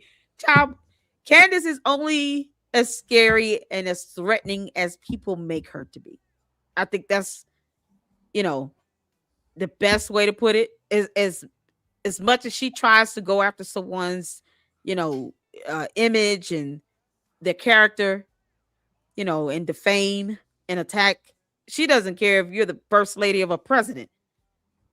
But she's only as scary, and she only goes after people she thinks are weak. Yeah, I mean, like she a comes bully. after. She's come after me as well. So She's come after yeah. me. That's Yeah. that's how. I mean, there's no better way to know how full of crap she is Yeah. than by her coming after you, because you just realize how she just blatantly lies about it. Like she copyright strikes me putting clips up from her book club, so she had them taken down. So she was very much like, I stand by everything I said publicly, and then privately had it taken down. And she came after me for posting that and said Nathan Livingston posted this, blah blah. And then a month later, I turned into Zionists, came after me and infiltrated a book club, and so there's nothing more than you being the one that she's attacking to know just how she'll just openly lie. my headphones just went out on me, but yeah. So the book club thing, because I was gonna ask about that. They claim you snuck into it and you went behind a paywall and blah blah blah. What was the scoop on that? Yeah, well, people were telling me for so long, you've got to go into a book club. It's even more unhinged than a regular show. And so this was like right in the middle of the Charlie Kirk stuff. She took a break. And yeah, I jumped in, and immediately she started accusing Trump and all sorts of people. I mean, they were right. She was saying crazy stuff. So yeah, I clipped it because I was like, this is newsworthy. So I posted it with commentary saying this is what she's saying, blah blah. And I was right. It made the news. It went very viral, and she looked crazy because some of the stuff she was saying was nuts. She was saying she could stab Elon Musk and Peter Thiel, and they wouldn't bleed because they're hybrid humans. And anyway, yeah. So she was like, I stand by everything I said, blah blah. But she issued me with copyright strikes. And what happened with that? Was that taken down? Yeah, it was taken. Yeah, I was locked out of my account. I had to give permission for them to be taken down. What did they remove the copyright strike? I didn't even ask about that. Did they remove the copyright strike? I don't know, but they took the posts, the videos are taken down, so they're still down. Oh, they're still down. Okay, I got it. So they haven't allowed you to repost them. Got it. And she did a copyright strike for claiming that you went behind a paywall with a video. That's not a copyright strike. Well, I mean, yeah, you could legally say that you agreed to this when you signed up, and we own this material and blah blah blah. Okay. But I think that goes out the window if you're accusing the president of the United States of killing Charlie Kirk. I think you waive that right. I think that becomes newsworthy at that point in time. I don't understand. It's like you would think Trump would have called her and be like, Candace, what the hell are you talking about? Like, you can't make this stop. She claims that he called her and said, can you give the first lady of France a break? Yes, she claims that. No evidence on that one either. No evidence on the call, though. Candace, post up the call log, girl. Show us one proof that he called you. Just post the call log. It's good grief. But it gets behind a paywall and says all this stuff, and it's just like, let's say you didn't you didn't have the video, right? You can still go in, listen in, and then come out and say this is what was said. And then either way, it's still okay. Are you saying these things? Because it's either going to prompt people to pay to get into that book club to see what she's talking about, or to do something similar. You go in and say, "Oh, you're blaming the precedent of this death. Oh, okay, let's just make this available and send this over to CIA or the Secret Service. Like it would have done either way. That was the other thing is that that would have happened either way. After that, she was pretty much thanking me and bragging like, "Oh, we've had more people sign up for the book club." Oh dear Lord. So I mean, that's the thing is like she's really bad at this. You know. Oh Lord. Candace, you're bad. Like, yeah, she's the defamation thing. People are like, "Oh, Candace is too smart. She's so many steps ahead of them." You know, it's like, no, she's really not. No, God. Well, we all know that, you know, she's definitely collecting the money, and she's not trying to donate any of it to Turning Point USA, because Candace, last time I checked, you're not a donor either. So much for that. But you know, I just, like I said, I appreciate you for tuning in and for taking this invite. It has been an honor. The Lady Luck Club thanks you. And you guys make sure you go check out Nathan, aka MilkBarTV, on YouTube and on Twitter X. Make sure you subscribe and hit the like button on his videos, because he deserves a lot more views. Candace, just like you think he gave you more, you know, money and people who signed up, you also sent more subs his way. You know, so there you go. It works hand in hand. So she sent a lot of subscribers your way and a lot of attention to your content as well. So make sure you guys go back next time and hit the subscribe button. You know you want to, even if you're a Candy Ass Cult member, hit the subscribe button, because you know you're watching anyway. Thank you so much, Milk Bar, for tuning in. And I appreciate you. And I will be in touch with you so we can do a joint, you know, reaction to her videos together. It's going to be fun. Sounds good. All right. Sounds good. Have a good one. Yeah, thank y'all so much for tuning in with me and Milk Bar. That was fantastic. I love it. Thank you all so much for rocking with me here in the LLC. And to the Candy Asses, you all know better. Y'all come over here trying to cut up and giving my mods a hard time. Don't do that. Don't come for my mods. I appreciate my mods because they do what they do, you know, out of volunteering their time. And I appreciate that. And I you know, I mean, defend my mods. I do.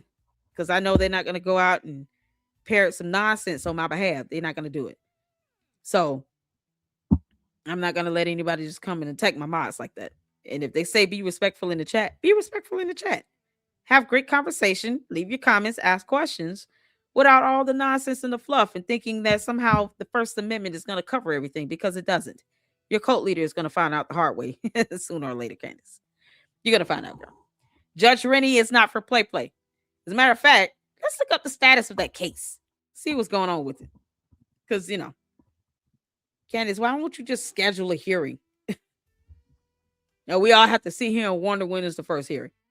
Just schedule the hearing. She filed the motion to dismiss. I don't know why she won't read that on her channel. She could. You know, that would be good material to read, Candace. You want content, read your motion to dismiss. You'll probably get more views with that than anything else. Can't make this up. So let's share this and see what is going on with this lawsuit here. Hold on a second. Because I like to present the facts, you know, because that's what we all need here.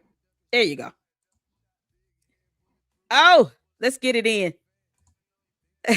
Shout out to my mods. I appreciate all of you all. Thank you all for being all hands on deck and for you know, keep things in check.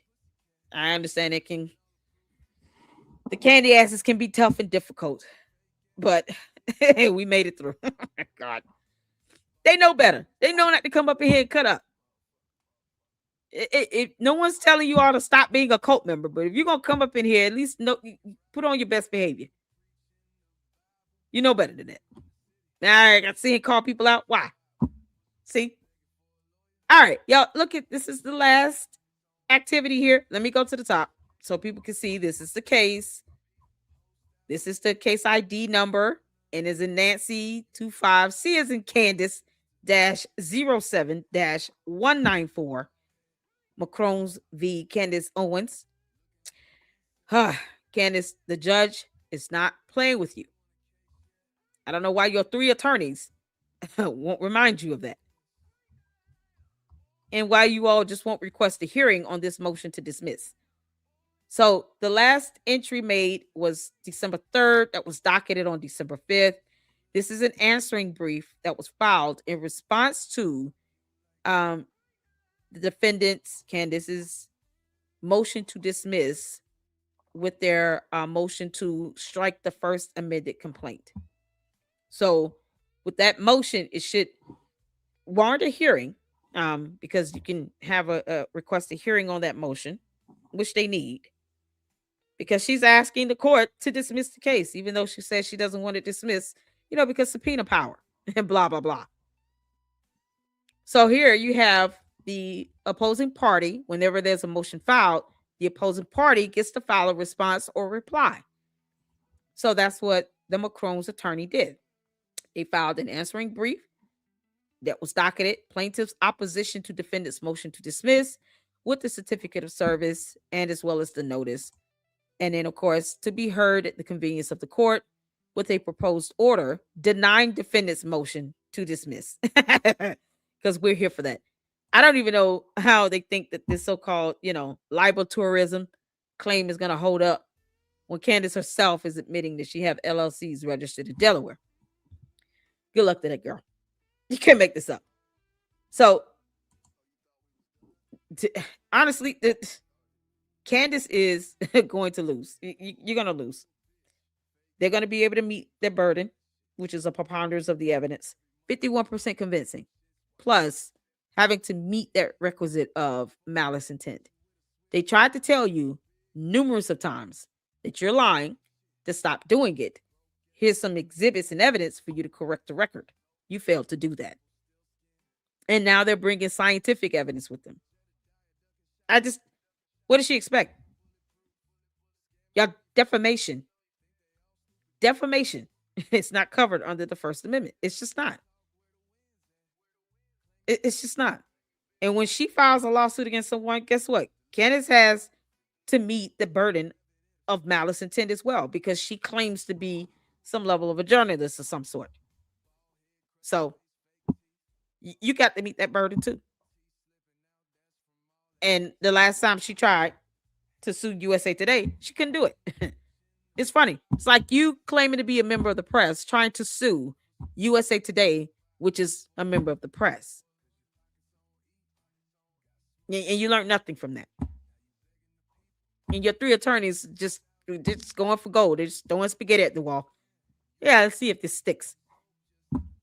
Your client is already said flat out that she has LLCs registered in Delaware.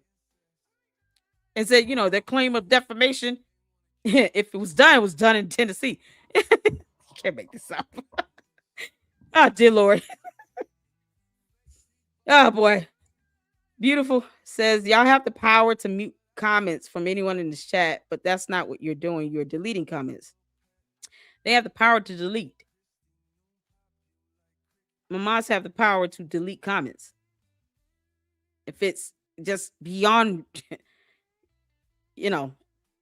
what's considered respectful at this point.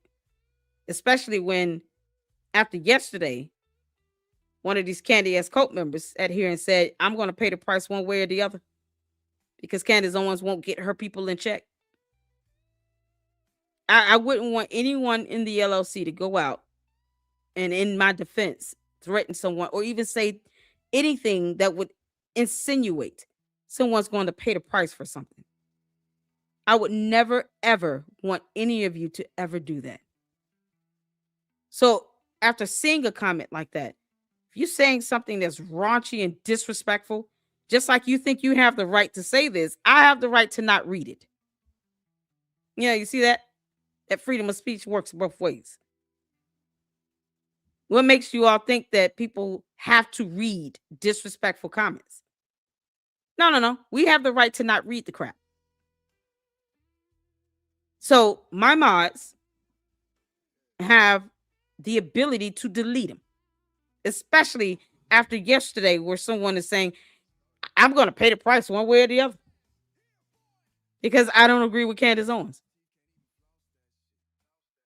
Laughable to me, and couldn't explain to me exactly how I'm going to pay that price. You see, this is taking some level of accountability, Candace, something you have the inability to do. Get your cult members in line. At the very least, put it out there. If you're going to go out and make threats on people's lives, don't say you're supporting me or defending me.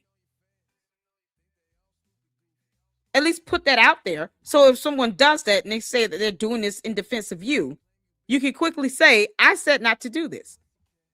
Because I don't agree with people just going out into other content creators' YouTube channels and their videos and saying, either way, you're going to pay the price one way or the other. What you mean? At least put that out there and say, I do not advocate for anybody that supports me, that's subscribed to my channel, that's in my book club, none of that. To go out trying to defend me and then sit out here and put out veiled threats like this, saying that someone's going to pay the price one way or the other. Don't do that in my defense. Because that's called accountability. So that, that would require for Candace to have a soul and a conscience. But I am at least saying that. And I know my Moss is not going to sit here and just go out and just threaten someone like that. So I don't have to read your BS based on the freedoms and protections I have. Just like you think you have the right to post it up. Hey, then that's how that goes. Freedom of speech and the rights and protections we all have, it works both ways. Candace is not the only American here in this country. You can't make this up. They're like the Constitution of the United States is only written for one person. Chabu. Bye, Felicia. It's ridiculous. No, man. All right, y'all. So let's get some more comments in. Welcome. Oh, wait. We got a new sub. We got a new sub up in here. How is Candace Owens the queen of the internet? A negative comment. Who said it was negative? I said I disagree. And why would you make her queen? Didn't she say that she doesn't support a monarchy? Explain that to me. It's the hypocrisy for me. How do you say, Candace, you said you don't believe in a monarchy. And yet you have your people posting comments like this, insinuating that somehow you're part of a monarchy. Just like she says, I'm not doing this for views, clicks, or money and likes. But then they leave comments saying, oh, she's got 155,000 views. She's #1 podcaster based on views and clicks and likes. Money. Oh, she's rich. She makes X amount of dollars, but she's not doing this for money.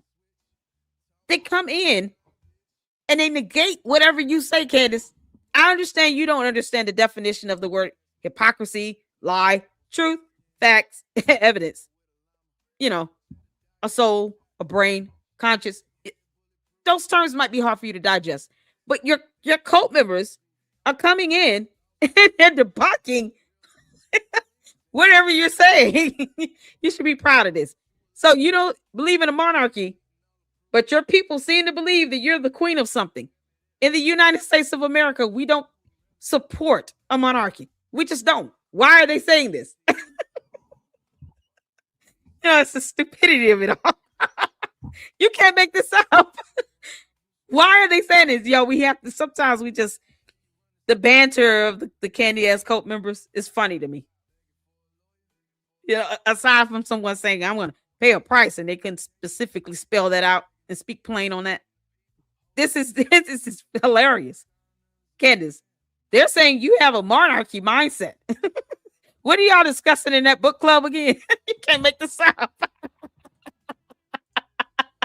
I don't even know what to say to that. I don't condone a monarchy. That's not what your people think. You can't make this up. Yeah, this all get paid to do this. Yeah, because this is priceless. I'm curious how much you get paid to do this. I've never heard of Candace Owens lie one time. She has misspoke. That's a lie. Do you understand the definition of the word misspoke? You can't make this up. When you make a statement, you don't mean to say it because it's not true. But always corrects it. When? Has she ever posted the text message of the FBI? The text message she sent to the FBI saying, help, someone's after me in France. What about the transactions of those payments from Club de Sant? You know, those transactions she says going through this club that she never specified. Where is that evidence, that paper trail? She said, obviously it must exist. I'm relying on the good people of France to find it for me. No, Candace, that's called bad journalism because you're bad at this. You should have gotten that. So, Clayton, why don't you ask your cult leader to post that evidence up? Because otherwise, we are not obligated to believe it. I understand it's hard to compute what all I'm saying here, you know, because bots. But this is why people think you have bots, Candace. They copy and paste the same comment over and over again. They're not even using the common sense God gave a billy goat girl. Or that ram in the bush that you keep obsessing over at UVU. How's that Bush conspiracy theory working out? They can't even be original. All I ask at this point, can y'all be original? Come up with something more creative than this. You said 2 long questions of comments I've already heard. How much is someone paying me? YouTube pays 10 cents for every 1,000 views. I'll let you do the math on that. So based on how many views I have by the end of the 17th for this video, that's how much I'll get paid for it. 10 cents per 1,000 views. Then, you know, how about this? Why don't you just leave a super? And I'll get paid that.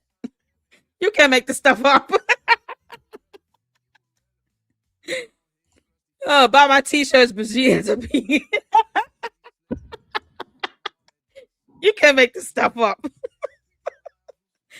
Oh, God. No one's forcing them to, you know, dispute Candace Owens. No one was forcing the cult members to do that. If you guys want to worship the ground she walks on, at the very least, can you be creative in your comments?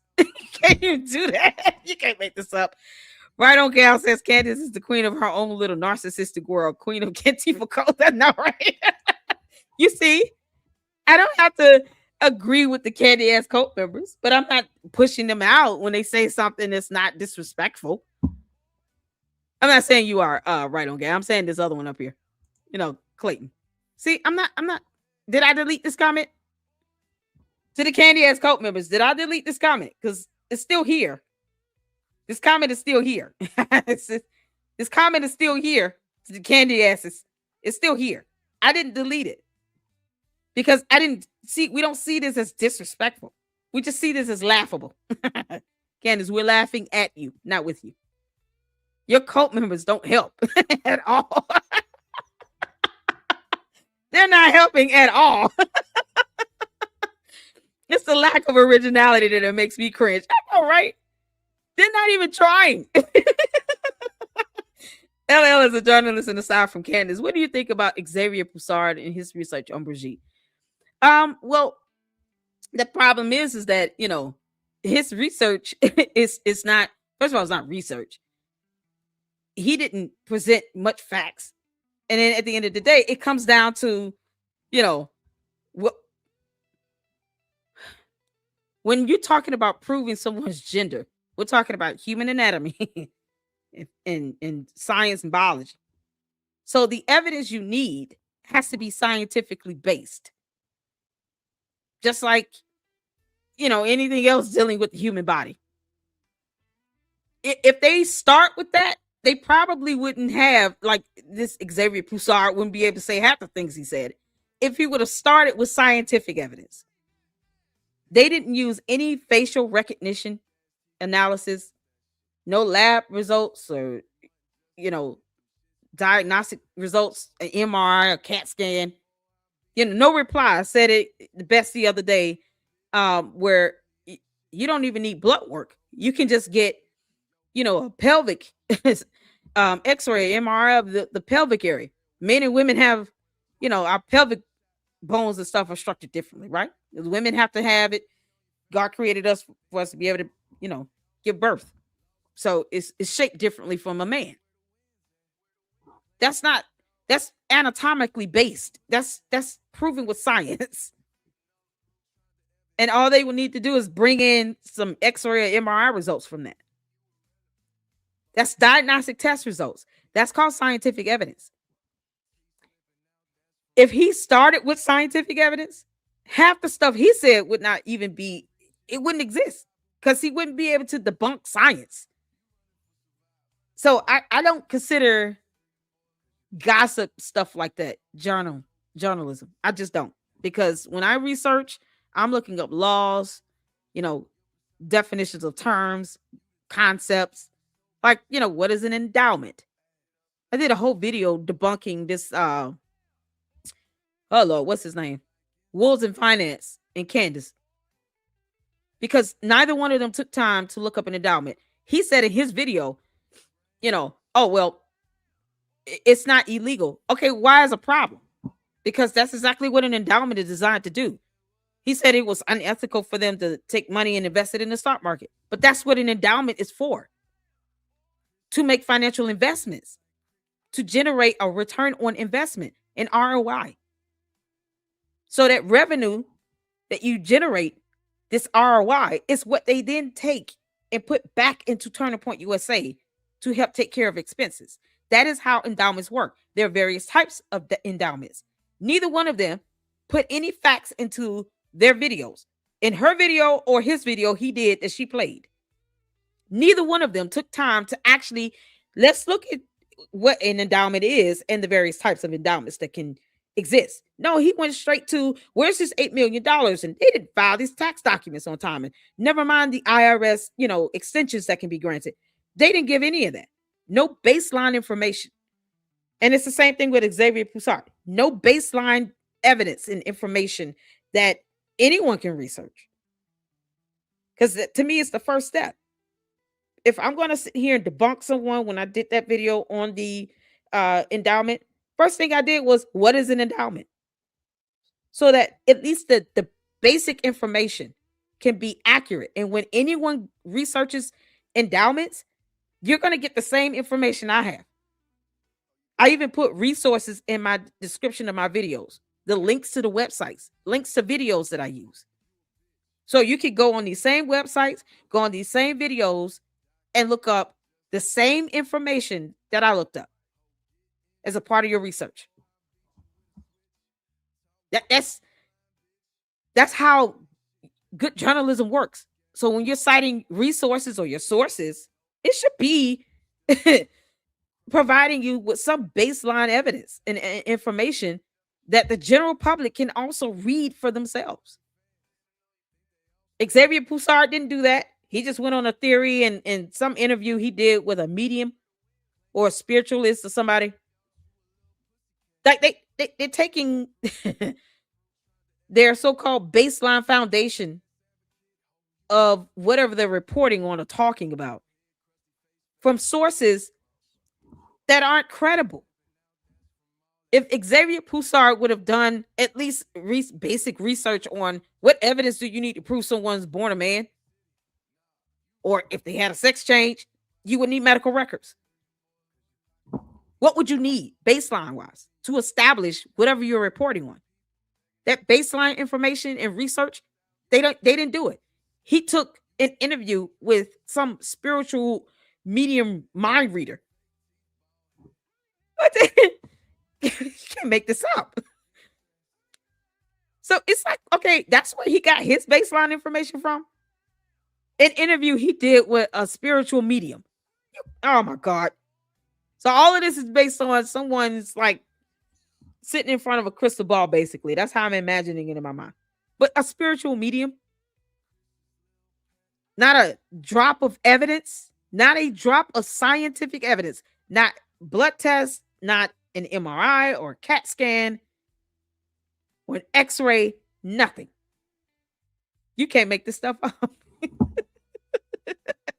Oh yeah. No, you're welcome, honey. Pretty in pink. Shout out to you. But basically, that's what he did. He took that interview and he was like, "Yeah, let me run with this. This seems about right to me."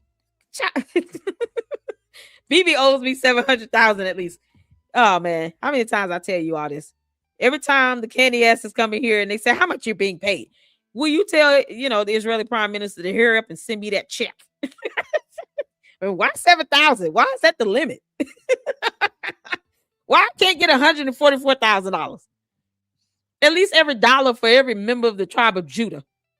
Like, can it not be significant? And the numbers mean something. A spiritual medium will just tell you what you want to hear. Exactly. For the right price. It's so many questions behind it. Xavier Poussard could have paid that lady just to say, on the record. Like, it's like, dude, where you get this person from? Why is it a medium here? You can't make this up. I'm still waiting on Benjamin Netanyahu to pay me that $7,000. Christmas is what, 15 days away? Come on, Benjamin Netanyahu. Can you speed this up? The candy asses believe that I'm owed $7,000. Why would I turn away that money? And yet, what's so funny? The candy ass cult members don't leave me a super at all. They don't give me any money either. They want me to get all this money from Israel or Benjamin Netanyahu. I guess he balling like that to pay everybody off on earth. But they don't ever leave a super. They won't even leave a like. Selfish. At least hit the like button, damn it. You can't make this up. If you're gonna accuse me of being paid $7,000 from Israel, hit the like button. This is ridiculous. Trump owes me now. Yeah, okay. Yeah, Trump, because they claim Trump is working with Israel, and it's all a conspiracy. Oh yeah. Oh man. $7,000. That's very cheap. That should be per hour for me. Yeah, that sounds about right. $7,000 an hour. Yeah, that's more about right. So it's like 4 hours of a live stream. Yep. Benjamin Netanyahu, you owe me like $28,000, man. Right now we're at 21,000 with $7,000 an hour in 3 hours. Benjamin Netanyahu owes me $21,000. Why in the world are you all the candy ass cult members? Why y'all shortchanging me? Why y'all doing that? Why are you shortchanging me? Why does it have to be $7,000? Where did they get that number from? Wouldn't it be 7777.77, like all sevens or something significant? Or 7311.11? You can't make this out. Why is it that I only get $7,000? That's just not enough. He's trying to shortchange me and everything. Good Lord. Oh, God is good. All right, y'all. I tried my best, Candace. I tried my best until you start saying the U.S. military had something to do with this, and you couldn't name one branch of military or show an email or proof or anything. No reply, and I'm still waiting on the number episode of where Candace supposedly showed this email of someone from some military branch emailing Candace Owens saying, yeah, we're guilty. What? We're still waiting on what episode number that is, because they claim there's an email out there. We're waiting. Candace, we're waiting. See, say, I'm Jewish, BB. Where's my 7? For sake. Thank you, Yuck. Oh, he gifted 5 Lady Luck Club memberships. Oh my God, Yuck 2.0. Mama loves you. Thank you so much. I appreciate this. This is a blessing, you all. I really do appreciate it. It's awesome. Man, this is what I said. Candace get hit with all these supers and stuff. We don't even factor that in when we're talking about how much money she's making. And somehow, the Lady Luck Club with almost at 30,000 supporters, somehow, Lord, I get a super and the world ends. Or I'm being paid $7,000 to disagree with Candace Owens. I don't know how else that can be put. How dare I disagree with her? Child, please. Candace don't pay my bills. What are we thinking? Candace does not pay my rent. Now, if she would like to pay this month, she can, but she doesn't pay it. She don't have to take care of my kids. She don't have to buy food or clothes. She does nothing. She has no effect on my household. None. Zero. Zilch. Nada. I owe her nothing. This cult is crazy, y'all. I never thought I would actually live in an era where I would see a cult like this manifest in real life, where they think that somehow the First Amendment means that you got to read their weird ass comments that's rude and disrespectful. Oh, and threatening. Can't make this up. Let's give a shout out to the supers while we're at it. Thank you so much, Yuck. I'm just gonna give a shout out to the supers. All right. So yeah, Milk Bar is fantastic. Make sure you guys go check him out on X. Check him out on YouTube. Shout out to the cat lady. I hope your questions got answered. To Nathan regarding the technical method to his fantastic content. Pat Brooks, thank you for the $9.99 super. Lady Luck, I agree. Oh man, I'm here for it. Thank you so much, Pat Brooks. I appreciate it. This is a blessing as always. And Yuck 2.0 gifted 5 Lady Luck Club memberships. Thank you so much. I appreciate that. I hope you guys, whoever got these memberships, enjoy them. I'm going to be posting up, and cutting down some of these live streams, because some of you all are like, Lady Luck Club, you're killing me with these 3-hour and 4-hour long live streams, girl. Cut it down. So I'm going to be doing that. And then that's going to get posted up to the membership and cut it down like that. That way you guys can have that content to enjoy. I appreciate all of you guys for tuning in. IFV said truth is intro convertible. Panic may resent it. Ignorance may deride it. Malice may distort it. But in the end, there it is. Okay, now. Oh, shout out to you. The being the deep right there. Bringing in the deep. Candace, we still got to explain that photo of you holding that girl's butt. Well, y'all, check out my earlier live I did. Oh, shout out to both sides. That photo went viral, I heard. Candace, you grabbed some woman's butt. You're going to have to explain that. You can't make this up. Jesus Christ. Let me see. That video went viral. You can't make this up. Candace grabbing people's butts and stuff, and she don't expect somebody to ask a question. Candace, you said everything is fake and gay. Can't make this up. She said everything is fake and gay. Woo child. Yep, that's what she said. Candace, you said everything was fake and gay. Right here. You can't make this up. Candyites and who follow Candy to the. This is so weird, Candace. This is so weird. I know when I'm just on a high right now from having Milk Bar in with us. This is so weird. Candace, this is so weird. You got your hands on this woman's ass like this, and you got a baby in the belly.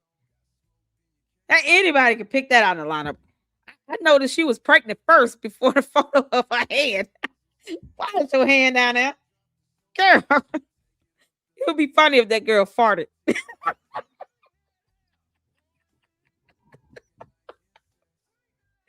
Candace, what if she would have farted and your hands is right there? She could pass gas at any given time. Boy, that would have been weird. She was like, oh, why did you do that?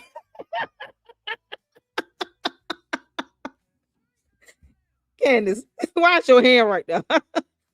This is not God like or Christ like at all. No God in this photo.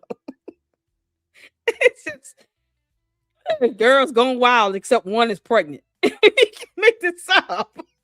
You can just joke on this for days. You can't make this up. You putting all that pressure on the baby belly and her back.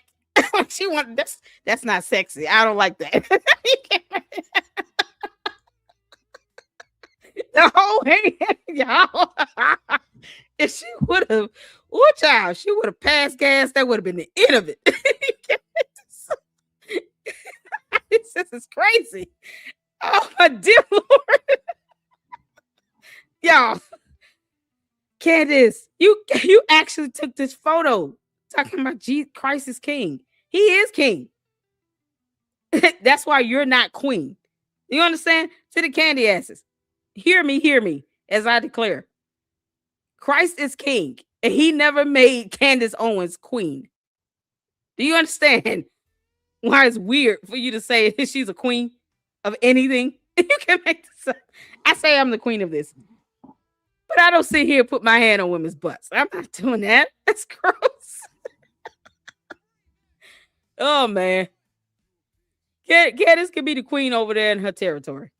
All right. Let me put it like that. Candace, you're the queen in your territory. But when your candy ass cult members start roaming over here into my territory, where I'm the queen of this, I have a problem with that when they sitting here talking about I'm paying the price one way or the other. And here are photos you're taking for fun with a baby in your belly. Was this pregnancy number 1, 2, or 3, or 4? Which baby are we on here? Girl, bye, Felicia. Why are you taking photos like this? This is so weird. Who's the young lady here? If you need help, wave a white flag and let us know you. Let us know if you need help. We'll come and rescue you, girl. I have this photo. You can't make this up. How you play child?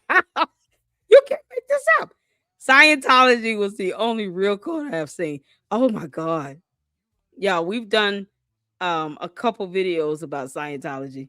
I reacted to Tommy G, who actually did a piece on that, a story on Scientology. We got to dive into that a little bit more because it's something else. This is like the first. Let me say this: this Candace Owens, Candace Owens cult, the candy asses. It's like the first cult of personality where I've been, I guess, able to, experience it. I not that I like it, but just I've been forced to experience this stuff. Like I don't have to deal with science. Like I don't, even talking about Scientology, they aren't that bad. Boy, I don't recall comments just flooding in the live stream when I was reacting to Tommy G's video he did on Scientology. I don't even recall comments like that where someone came in and said, "You're gonna pay the one way or the other." What do you mean? Wait, what? It's just, I'm just flabbergasted. Then I told him to make it plain, and he ain't say nothing. You can't make this up. Ghostface, I know, right, man? He said, "Blink 3 times if you need help." I know, right? Oh, who is this young lady? Listen, if you want to ever tell your story, the Lady Luck Club is here. Just email me, girl. You can't make this up. Candace and the cult, the cults, they may not want you to talk about this photo, but if you feel like you just need to get it off your chest, you can email me and we'll let you have at it, and you can discuss exactly how you felt in this photo, because this is Candace, this is not cute. You're pregnant. You're pregnant, for goodness sake. And then watch her excuse me. Well, this is what girls do. No, it's not. And you're 36 with 4 kids and a whole husband. Okay? This is not what girls do. This is not what women do. This, in your world where you say everything is fake and gay, maybe, but not in the real world where Christ is king. And you got people saying you're queen. You can't make this up. All right, y'all, I'm done. I'm just so, George got this accusation out here that she refuses to address. Boys Club, you're gonna have to say something. You got a grown man, alleging that you tried to essay him. And you're silent about it. And he talking about it was no romance for 18 days. And I just proposed over, video chat. Like, you're proud of that? I know. What is George going to tell her? Make me a sandwich. Just make me a sandwich. I'm putting the camera down. You're going to make me a sandwich. And I'm going to go smoke a cigar with a glass of cognac. Like, when is that going to happen? We need that conversation to occur. George, every day you sit here and stand behind that camera and let her, stay on or off the pre-recorded show she does. Is each day you are complacent and complicit in this. You're complicit in this. I don't know why he's not named as a co-defendant, as an individual co-defendant. George Farmer, aka Boys Club. All right, y'all. God bless your heart and all your parts. Thank y'all so much for tuning in. Can you say laugh it up? Thought you could. I appreciate you all. Hit the like button. We'll be back at it tomorrow. This was fun. You guys go ahead and get you a good night's rest. I know I have to get up in the morning. Child, he's scared of her. I know. He said he don't know what personality he's going to get day by day. But I want you all to have a good night. Candace, this photo is weird. It's disgusting. And this girl looks like she's trying to cry for help. And she couldn't get it out all the way. So thank y'all so much for tuning in. Shout out to MilkBarTV. Shout out to all the fantastic content creators. Berean Babes, I saw you in here, girl, earlier. So you guys make sure you check her out as well. And until the next one, Lady Luck Club out. Good night. Love you guys as well.